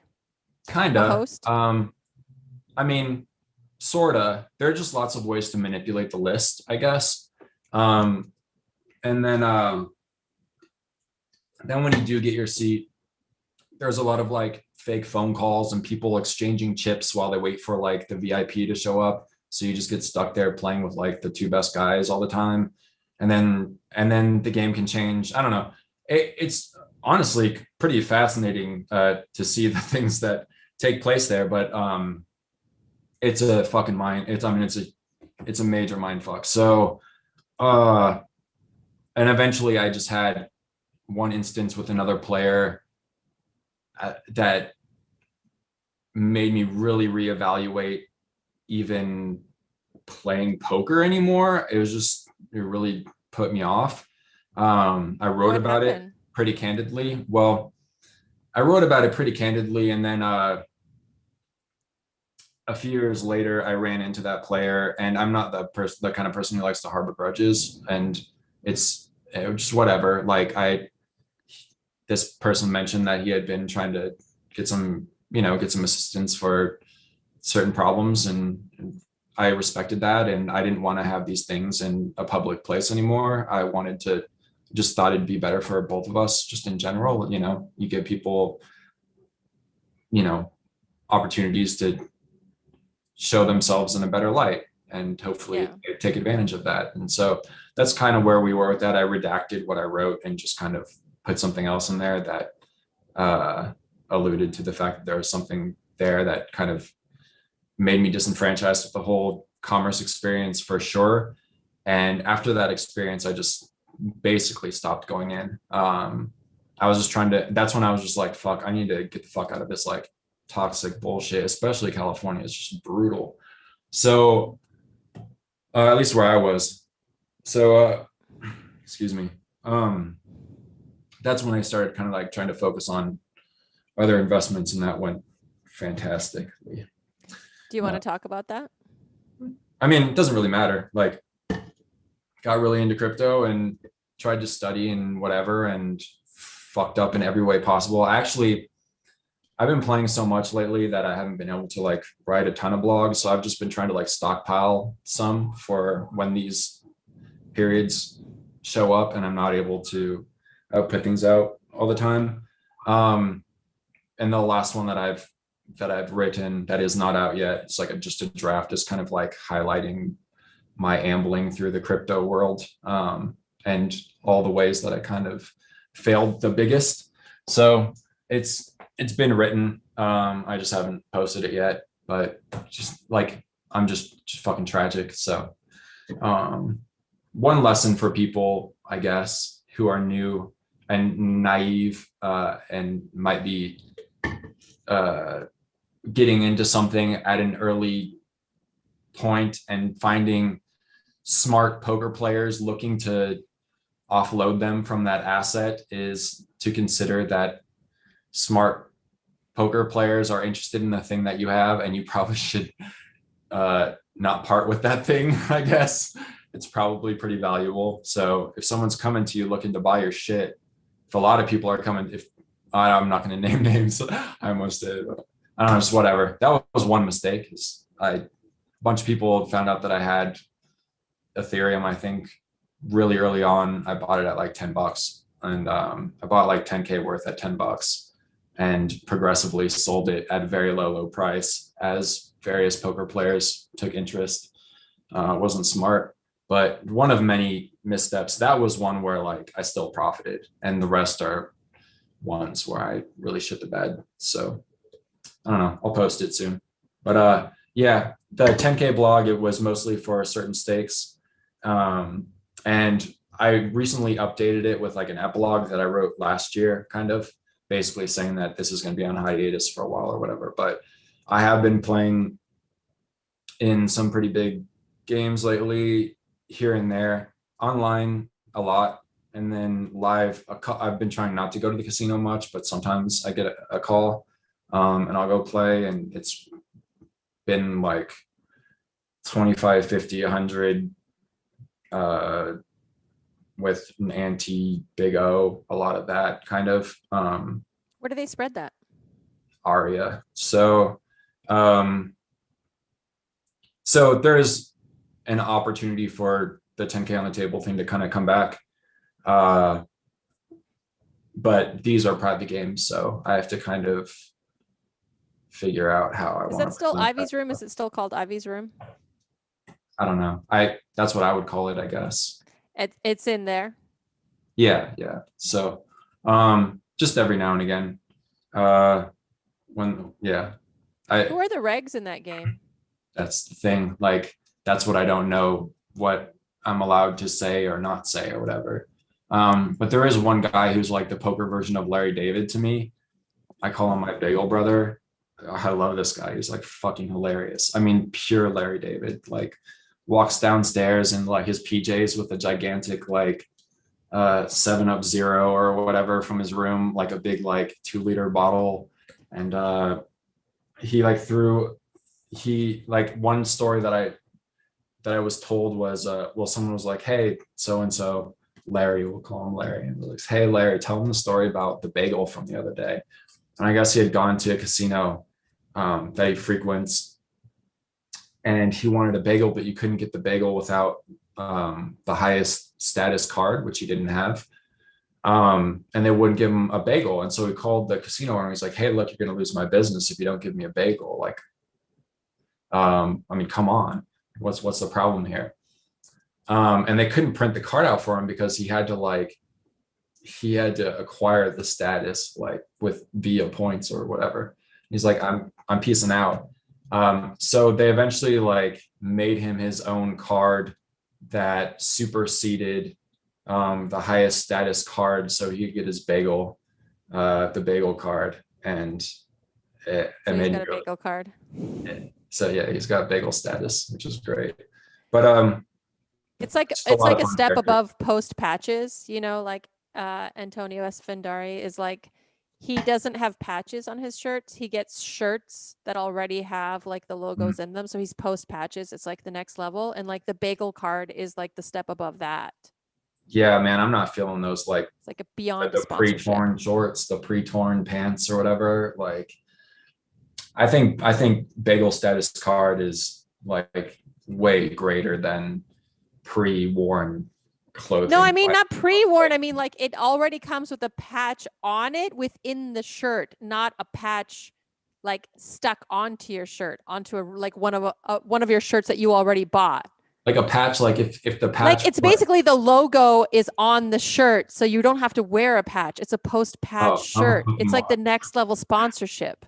I got you. Sorry, I'm just an idiot. It's like an advanced level, Yeah. like you're such an elite status sponsored fucking pro that you're like you wipe your ass with $100 bill when you go to the bathroom. That's post patches.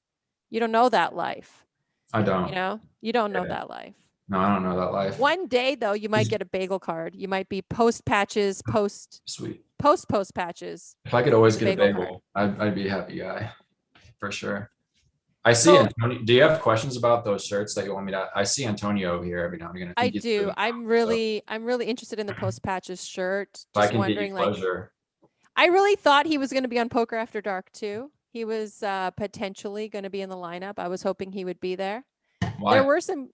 Why? Because I just wanted like he's a cool guy. He's a reg in the game. Like I heard he's like pretty awesome to everyone there. He's a friend of a friend of mine, so I was just gonna be like, "Hey, what's up? My friend Ali says hi." Nice. You know, in my dream, he demanded I get him ranch, and I couldn't find it, and it really stressed me out. Oh, when you were a waiter in the dream, and he was like, "Yeah, hey, what's up? Yeah, go get me some fucking ranch." Yeah. And this is now I'm taking it into the real life arena for sure.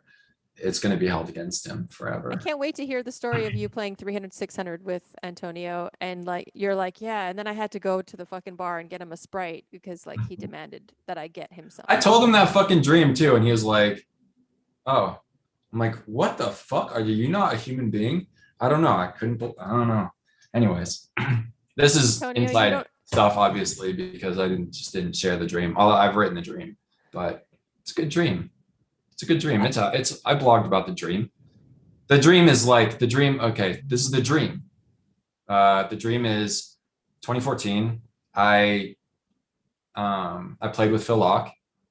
Is it okay if I talk about the dream? I want you to talk about the dream. I'm just looking All at right. the chat. Yeah. All right, cool. I want to hear everything that you want to fucking say. This is your night. This is your live stream. This is our night. This is extended Valentine's Day still. It's still Valentine's Day to me right now. I'm sorry, and I'm bogarting the conversation. The date continues. Two men Valentine's have Day dropped forever. off. One remains. Yeah. It's like a game show. Yeah, it's hard to get ding to bow out of a hand too. That's Which tough. jingle jangle will win Veronica's heart? Tune in tonight to Veronica's live stream. From Boys Town to Jingle Jangle to one jingle. Um, Yes. so yeah, 2014, like that was my known good year, I guess. And I played a little bit with Phil Locke, and Phil Locke, I think, is a lot of fun in general. And at the end of World Series, I had this dream. I would have a lot of anxiety dreams about waiting tables, which I did for like over 10 years, just in various spots, I guess, throughout from age like 15 to 20, whatever. And nightmares don't bother me. I enjoy them. Anxiety dreams about going to a table and them asking me for stuff and then never making it back to the table, which happens every time I dream about restaurant stuff. It drives me fucking crazy. Like I always wake up cold sweats and just anyways. So I have a dream that Phil Locke invites me to dinner he's like, we're throwing a dinner party at Jen and my place. And I'm like, oh, how cool, thanks. So I show up and it's this massive place and nobody's there. And I'm looking around for people and I hear some noise of this spiral staircase. And I go in to this room and it's the kitchen. And I ask one of the servers, like, well, I asked them where dinner is. And one of the sous chefs comes up to me and he's like, you're fucking late, man. Like, where you been? Like, put this on. And he hands me uh, a uniform and an apron. And the one thing I did like about being waiting tables were the long aprons. Benny, so Benny, that opportunity to see me in like long flowing thing it's like that. It's a very high probability thing to be realized. Absolutely, big fan of the long apron. So I won't go into why. Anyhow, It's like I encourage men to wear skirts. It's a yeah. long skirt. Well, there's coverage, and I appreciate that. There's extra coverage. So this is not implying anything at all. I just appreciate that extra layer of coverage. Sometimes weird people like get up and close on you and stuff, and there's like that apron to kind of like shield them. Anyways, so I put on the uniform and grab a tray of whatever, and I walk out to this big table and I see Antonio and Phil in like one of the corners. And are you looking at like a cat? I see your eyes like, oh, you're looking at a chat. Anyways. Oh, I just look at the chat to see if there's like anything I can log to ask you later. I thought there was something interesting for a second. So I walk up to Antonio and Phil and hoping they'll be like, dude, what are you doing? Like, come sit and hang out with us. And Phil's like, hey, Brandon, man, thanks for showing up. So good of you to help out. And I'm like, God damn it. Like, of course, like, why would I think I'm supposed to do anything else other than this? And Antonio's like, hey, could I get a side of ranch?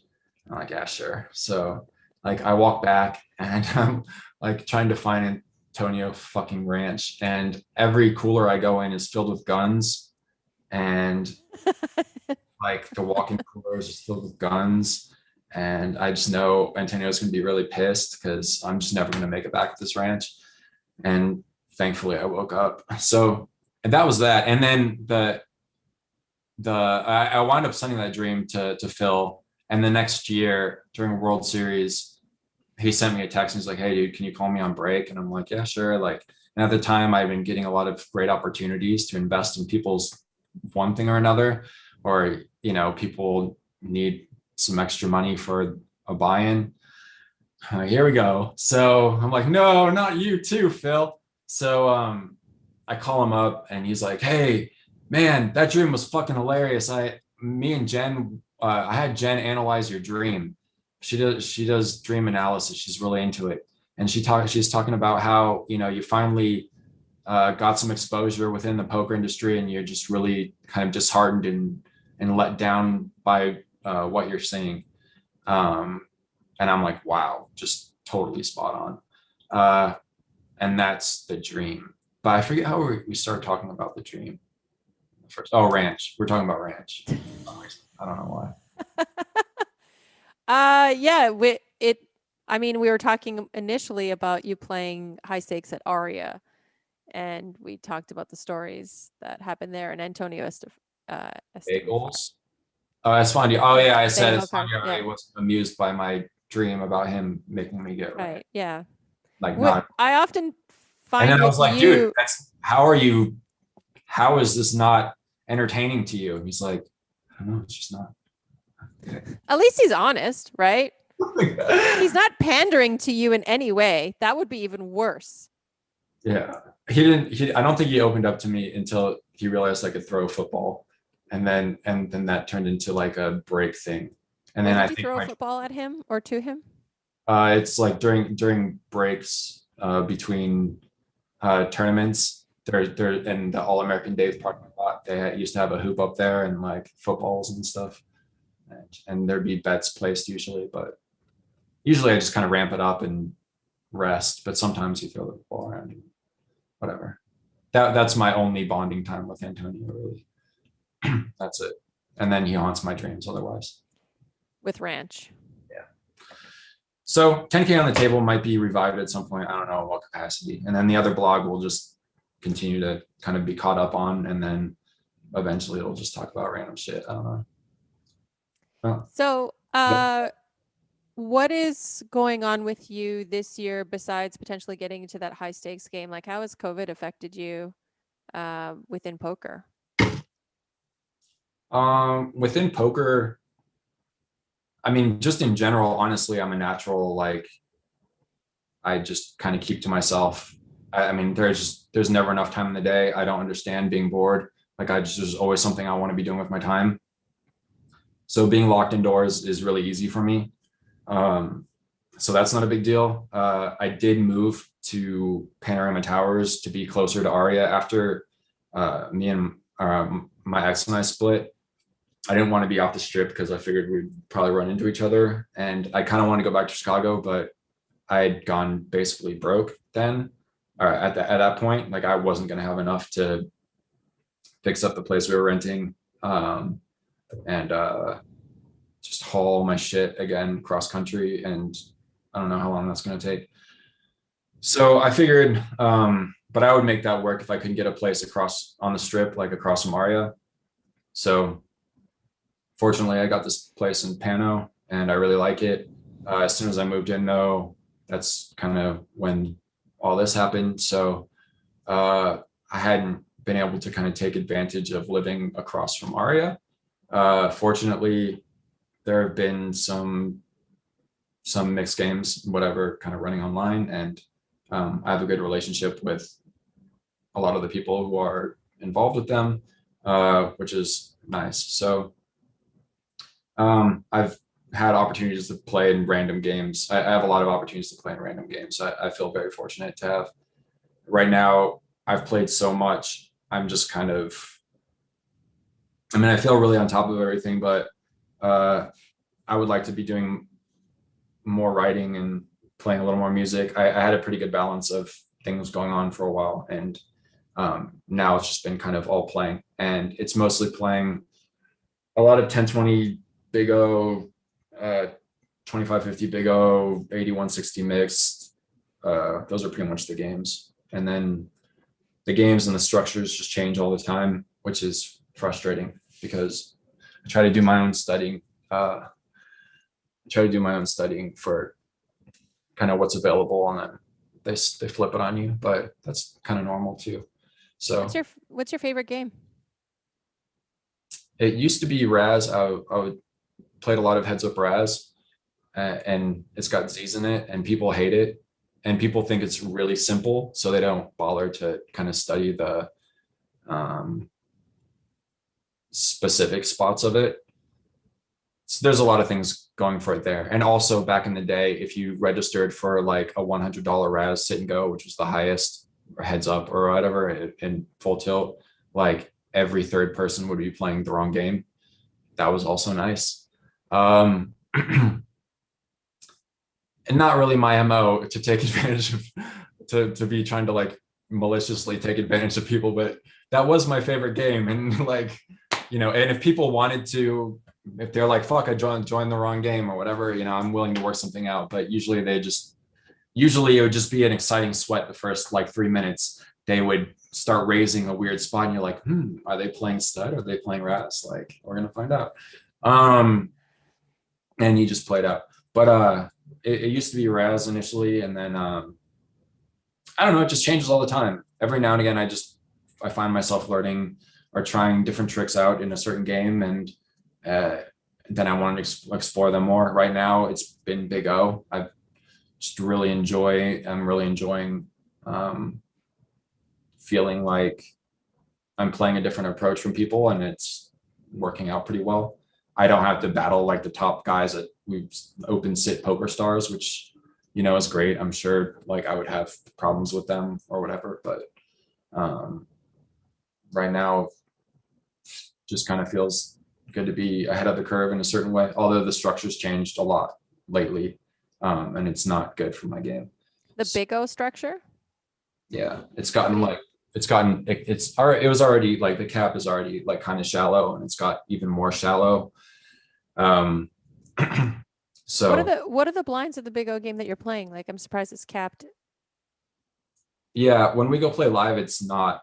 And then these changes all the time. It's gone from like a 50 50 big blind cap to 40, and 50 is already pretty low, and then Yeah, 40 is like really low. It just turns into like a two street game kind of.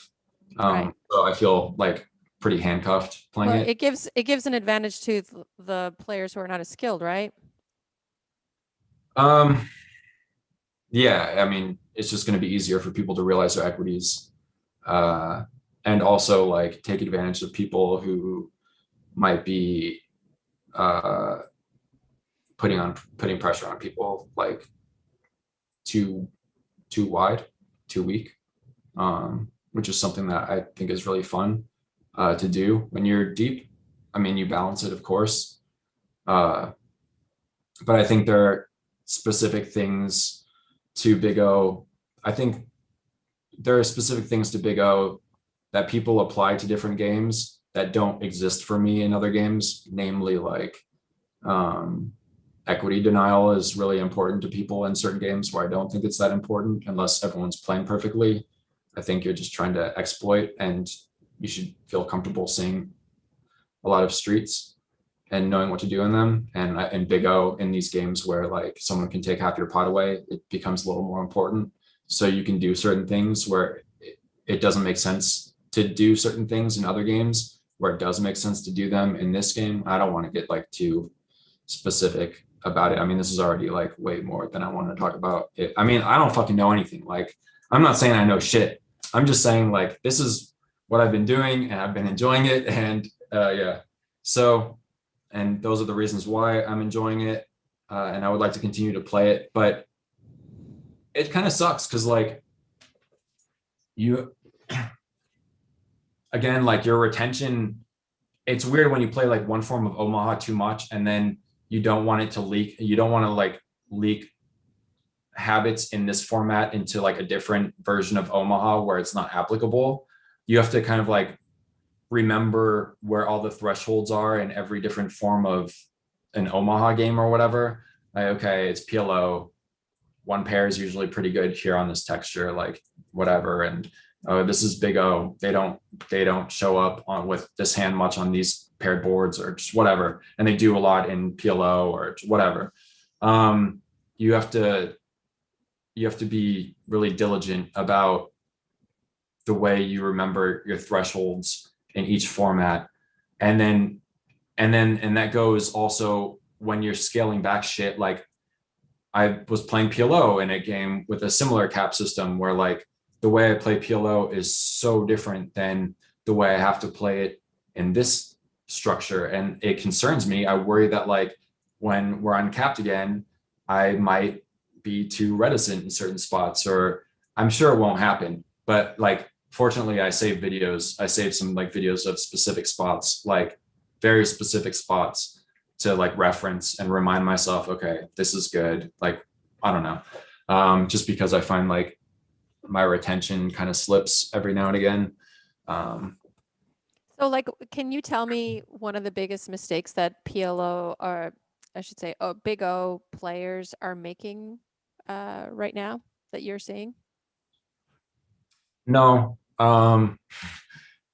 no, there are some advanced, really big mistakes that I don't want to talk about, but like basic big mistakes, I guess, for people who are just kind of getting into it are kind of putting themselves in like the basic beginner mistake that still kind of exists in a lot of games is just kind of like trying to realize equity with hands that like look pretty good both ways, but like there are very specific combos that show up a lot, like the nut low with the nut flush or whatever.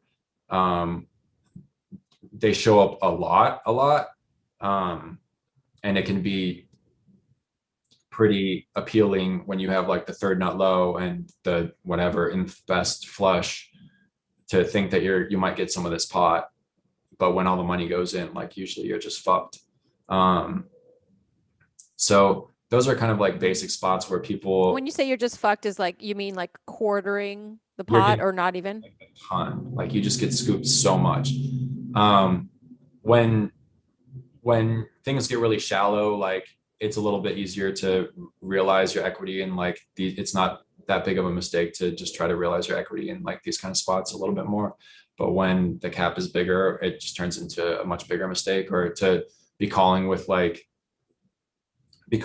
straight draws or whatever, and on a completed low, or like on a board where it only hits when the low completes and you're only fighting for like half the pot, like just kind of happens a lot. Still, I guess those are just kind of basic, kind of big mistakes. And then the other ones, like that's already kind of a lot, really, because it's just like a lot of money kind of right there. Uh, but then there are some like bigger kind of advanced ones or whatever. So I'm curious. I know I've asked you if you're coaching. So are you doing any coaching right now? No, I kind of turned down, like I did like probably a bad Raz video a long time ago with Steve, along just because he's my buddy and he was doing random ones for card runners. He had friends in the who were working for card runners at the time. Um, so that was fun, but I was asked to do videos back then. I didn't think it was a good idea. And um, I had been given some opportunities to do some stuff recently. Didn't think it was a good idea, mostly just because, like, candidly speaking, I think there are people with way better fundamentals than me. Absolutely. And there's stuff that like has helped me kind of skate by. And I'm sure a lot of these things can be explored by really good players, or will be, or just whatever, um, at some point. And, I do make it a point to try to improve my game and shore up my fundamental leaks and these kind of things. But like, it's just not going to be advantageous to share like the few things that have helped kind of keep me afloat with people who are already structurally like more sound than I am, and who are more efficient with their solver work, and who have access to better groups and all these kind of things. It's really unfortunate. Like, ideally, I mean, yeah, ideally I really like the communal aspect of everything, like being on 2+2, sharing stuff. And that was really fun. Um, but yeah, everyone just gets better in all the games, and your edges get smaller. And which is why I was so happy that this Big O thing kind of came out of nowhere, and that there was like there were very little resources, I guess, available online, and I could just kind of do some of my own work, I guess. That was kind of a nice little surprise. I definitely learned to play way different than I was playing initially. Um, in any case, shit, I kind of forgot the initial No, question. it's about Oh, coaching it's about stuff. Yeah, coaching, like yeah. So I and all and like also, beyond training sites. Like, yeah. why aren't you coaching any people who are reaching out to you? Also, just, I mean, I do some fun stuff with my friends, but like, if people were going to pay for it, like, I know I can give people valuable coaching, I guess. But in my opinion, I think a coach should be able to ask or answer like any question, really. Mm-hmm. With some, I think they should. I think if you're paying somebody money, like, they should be able to answer whatever question you have, with, some statistical evidence behind it, or just something, especially nowadays, like for specific games or whatever. And I'm not that person. So while I don't feel like underqualified necessarily, like, I don't want to sell someone short with, and also I don't, I don't know, it just doesn't, I would rather be playing piano and shit. I don't know. I like to do it with my friends when it's fun. We like to make videos, talk about spots, use our weird language, and just joke around, and that's all fun. But when things start turning into an obligation, like, they become way less fun for me. So Uh, Alex W asks Brandon, what is the worst Dramaha high beat you've ever sustained? Alex is a friend of mine, um, and he's put a lot of drama high beats on. I don't He's know. I'm he's trying to, needling you. what's that? He's just trolling. No, I mean, Alex is a great guy. He's GTO is bad for me, I think, on Twitter. And I think I've been dealt full houses and flop middle set Dramaha High is a game where your 5 card hand that you've been dealt counts for half the pot, and then um, your 2 cards with your hand, along with the 3 cards on a full board, count for the other half of the pot. So, yeah. I've spent many, many nights degenning playing Dramaha with my high Really? stakes poker friends. Really? Yes. Oh, okay. Yes. Interesting. What are your It was thoughts? a post casino game. It's a hella degen game. It's a Hmm. perfect game for me because they're like, these guys are playing like 5,100, and then I'm playing with them. I can't play Hold'em with them. They'd crush me, but I can play Dramaha with them. So, Nice. Found your niche. Um, yes.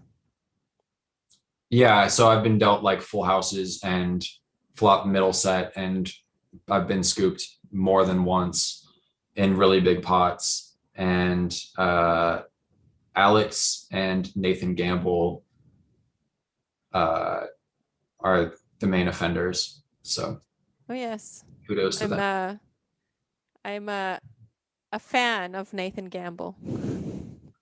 He Yeah, went for dinner with us that Friday night after filming Poker After Dark. So yeah, he's done well on the Drama High sample for sure, among other samples. So, yeah. hmm. So thanks for stopping in, Alex. Thanks for thanks for dredging up those wonderful memories. Bobby I Schmidt don't want to asks go back to the win. Bobby Schmidt asks, win 30K and get to be silent the whole session, or win 60K and have to talk the whole time. And he said he's a big fan of us both. I don't know. I don't know, like You said Bobby K. Bobby Schmidt. Oh, Bobby I Schmidt. Bobby Schmidt. I mean, like, wouldn't you always choose the 60K and just have to talk the whole time? I think it depends. I actually really like this question. I I really like like. that. I'm just instantly 60K. I'm talking the whole session. Ooh, I mean, it really depends. I think sometimes like I don't have it in me to like be fake nice and like humor Would people. I wouldn't need to be fake No, nice. no, no. I'm not saying that. I'm just saying like if oh, what the fuck? Sorry, I just saw something weird. I yeah, if I don't feel like talking, I think I would take the reduction. I mean, usually I do. I just want to have fun, and it's definitely easier to have fun when you're winning for sure. Uh, it's really amazing to me when people can lose in a game and still be really like cordial and nice and having fun. And I actually think it's kind of a detriment to them because then you're like you don't mind beating that person, and that kind of sucks. Like That shouldn't it's I weird know. to me to hear you talk like that because I think like what happens on the table, the actual movement of the chips in the game is removed from like how you feel about someone at the table. You should want to take everyone's money. You're such Oh an no, I don't. like you're such a kind I'm surprised you want to take chips from anyone because I don't. I you're just want to like take little bits from every person. I want to like live and let live, but like when that's the ideal night for me for sure. 100%. we found out that Brandon is a fucking communist today. So I definitely I definitely ascribe to the, like if someone's getting beat up, like maybe you don't put in the extra raise. Maybe fuck I mean, that. it depends. No. It depends on like, No. No, no, no, no. This is fucking poker. We're not on a playground trying to share the fucking ball. This is poker. well, it's different. If you're like, I don't know, I actually don't think it's that different. If someone's just getting fucking railed on, maybe like you just don't take them for You every don't nickel. You know what I mean? Like, right. little, Sure, but you don't have to be rude to them. You don't have to be like I'm playing my fucking hand. oh yeah. I'm saying like I'm still gonna fucking check right. And like Blah, blah, who blah. are I'm talking you? about like just when someone's getting just railed and Yeah, like but do they want your patronage? Like, do they want you to pander to them? No, they I probably think would. people respect acts of humanity. It's not. You're not. This is different than an act of humanity. I didn't say like be mean to the person. I didn't say like laugh in their face. I'm just saying continue playing your game. Sure. That's perfectly reasonable and probably the smart thing to do. This is one reason why I probably shouldn't be playing poker. There are many reasons why I shouldn't be playing poker. This is just one of them. Like absolutely. No, Um, I think it's good. Like I've heard many people describe you as the nicest guy in poker. I think it's a good thing. It's really good because there's like I try to align myself, as Andrew says to me, that I'm Andrew, isolated. Andrew Barber, he says that I'm isolated from like the true poker world because I align myself with like genuinely good people, and I just don't let anyone else in. And so I have a skewed vision of poker. I just think poker players are amazing. really though? Does what? You really though? Yeah, I do. I do. I think like some of the most, and that's why I call my channel interesting people. I think some of the most interesting people I've met have been within poker. Sure, there are scumbags. Sure, shit happens. I don't lend money to anyone unless I know for sure this person is my friend. Um, is like I know that they're good for it. I just don't get involved in these situations where I'm gonna get fucked over by these people. Yeah. Well, I mean, this is why you're endearing to people, is because you're willing to project your good values onto the people that you share a table with. And even if they might not be deserving of these, of that gift, I guess, you're still willing to do this rather than be a bitter shitbag. And I don't know. Yeah, and I still feel it's odd to me. It's still to this day at my age. And you were asking me if I'm an old soul, like I can't be because it's still odd to me to this day to find people who don't have a baseline of kindness, who like don't have a baseline of human decency. It's really I'm just flabbergasted. I just assume that people are just like good humans in the core of themselves, but I might be wrong. That's even good. shit even shit bags at the casino are like, oh, okay, I'm not going to say Slay is a shit bag, but Slay has like a bad reputation, but like he's very polarized. People think so badly of him. I think like deep down inside he's like such a good guy. He's such a good person. He means well. He has great intentions. He's like I know he wouldn't fuck me over if he I know he would tell me the truth about something. Anyway, like I just think at the core, I think most people are good. That's Maybe good. I'm wrong. Maybe I'm I'm delusional. no, I mean, I appreciate you having that view rather than my view. uh, I mean, and meeting I don't you, know. I was right. I'm right. He do get like Slay gets tilted by the same things I get tilted by, so he can't be all that bad. And it's usually like manner shit. There was a So time where like I was gonna like there was a time where I had $20 bills in my pocket and I would go to the grocery store and if any single person would say excuse me when they walk like when they cut me off, I would just hand them a $20 bill.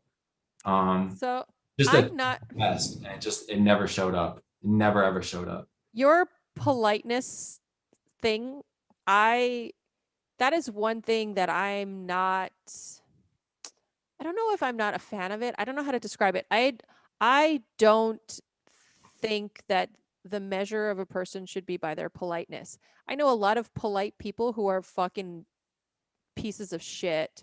Mm. And like being obsessed with politeness, I think is like there's too much value in politeness. I think the value should be is the person, a good person? Are they going to cheat me? Like there's a ton of people who will cheat you and lie to you and just be really sweet and polite. I've Fair. worked with so many people who are so polite but just fucking assholes. Yeah. And so it's just like not my measurement. I don't give a fuck about someone being polite to me, to be honest with you. Like I'm not going to walk into people and not say excuse me. Definitely, but like I don't care if a person is like, yeah, sweet and kind, or like I want them to be kind, but like you know what I mean, like I don't want them to say excuse me and please, like I don't care about that. I want to know what type of person they are. You So and Steve right now are like right now Steve is just like this for sure. Steve was like this. You and Steve are very aligned right now in this thought process, and it makes sense. I think that was articulated really well. So it was okay, thanks. I yeah, just yeah, it's overrated. I heard you say that earlier when we were talking and I was just like should I say say what? something? Oh, I when just you were get, talking about politeness. yeah, it just tilts me. I just can't help it. Like people who don't tip, and then like just little things. Oh, I fucking tip. I fucking tip. I tip very well. It's like, And I fucking say excuse me. And I let people have the right of way. I'm not a fucking asshole. That you're talking about an asshole.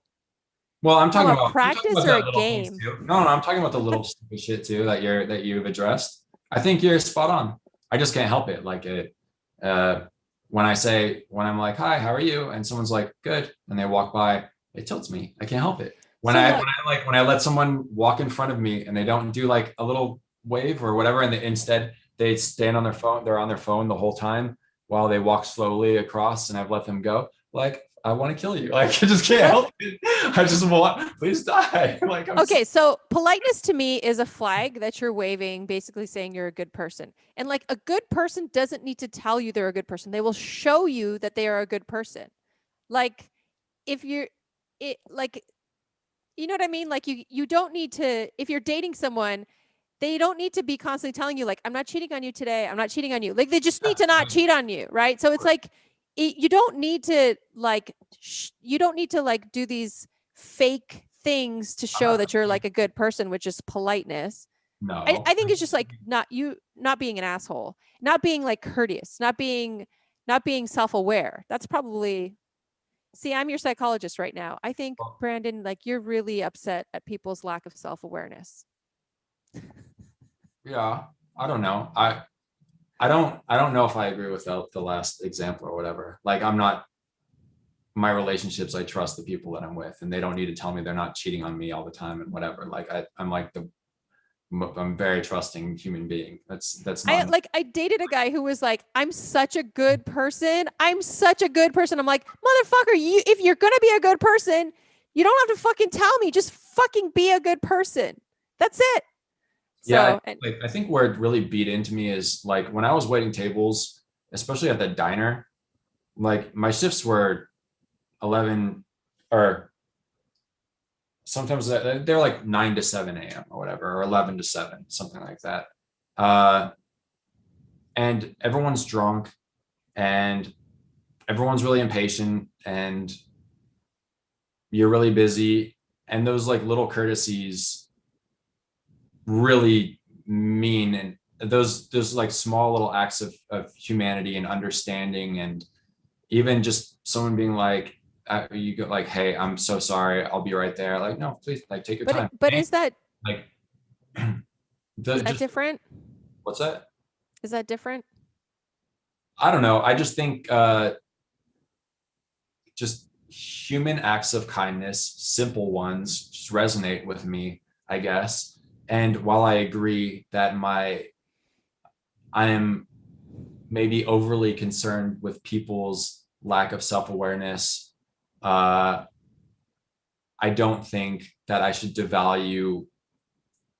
I don't know. I think to me it's just reasonable. Like, sorry, I'm sorry.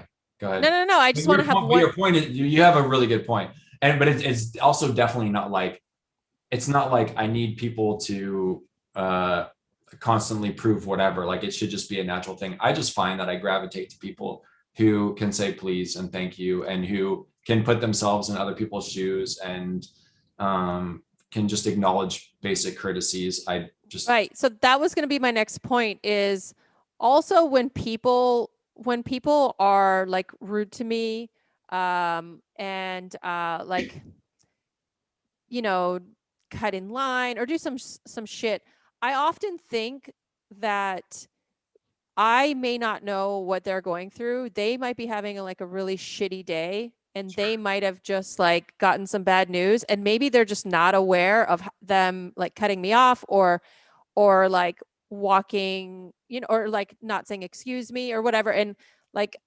try to not, I try to not overthink spots and I try not to take things personal, which is yeah. how I think I survive in a corporate office.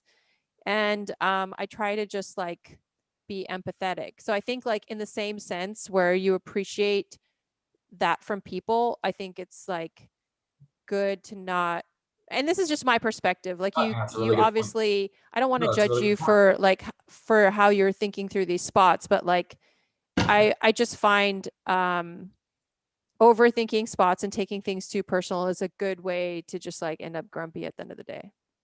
I totally agree with you. I think it's a really good point. And this reminds me that the first time I ever played poker, the first time Steve ever took me to a stud table, I wanted to raise, um, and the action was on me, and I said raise please, and and they told me I had to push the chips over the line, and now they give me shit. The people in the Chicago Raise, game, please. they tell me to always say raise please whenever I make something Oh, televised. that would be such a good shirt for you for Christmas. Raise, please. Yeah, that's pretty decent. Yeah, for sure. No, I agree with a lot of what you said. I think it's really good to also take into account that people might not be having the best day or might not be in the right frame of mind or just whatever, and not make basic assumptions that they're awful humans. That Yeah, was yeah. I do that with like road rage too. When people are just like fucking angry on the road, I'm like, dude, I'm just like not. I'm just not gonna go anywhere with you. Like, please, just like go my ahead, dog's in cut the me car. off. Like I've got my dog in the car. Like, what do you want from me right now? I'm like not trying to like. I'm just trying to enjoy my S5. I'm just trying to enjoy this like over 350 horsepower baby. That's all I'm here for. You're not gonna ruin my day. Just cut in front of me. Yeah, yeah, Sorry. fair. I I Okay. have I have a Sorry, love of chat, my for car. all talking about manners the whole time. Here. Well, I think we've been on here for quite a while with some initial technical difficulties, but I think it worked out okay. Look, I really appreciate meeting you, and I hope that we can stay friends for a long time and keep in touch. And I appreciate your time today. I know earlier today I interviewed you. I'll still probably use that, but I appreciate you doing this tonight with me again, and just being so courteous and being a very nice friend to me. No, So, thanks. and Like I, those are good talks. So I appreciate you having me on. yeah, and hopefully I'll see you next time in Vegas, and wish you the best at the tables, and hopefully you get into some good juicy private games. We'll talk again. Well, fuck again, did you say? Oh my god. All right, bye guys. All right, baby daddy. I'll be expecting that child support payment from you soon. Thanks everyone for coming and hanging out. I really appreciate it. Yeah, yeah. It was awesome. Thank you so much. Oh, thank you. I'm sorry. Sorry for being a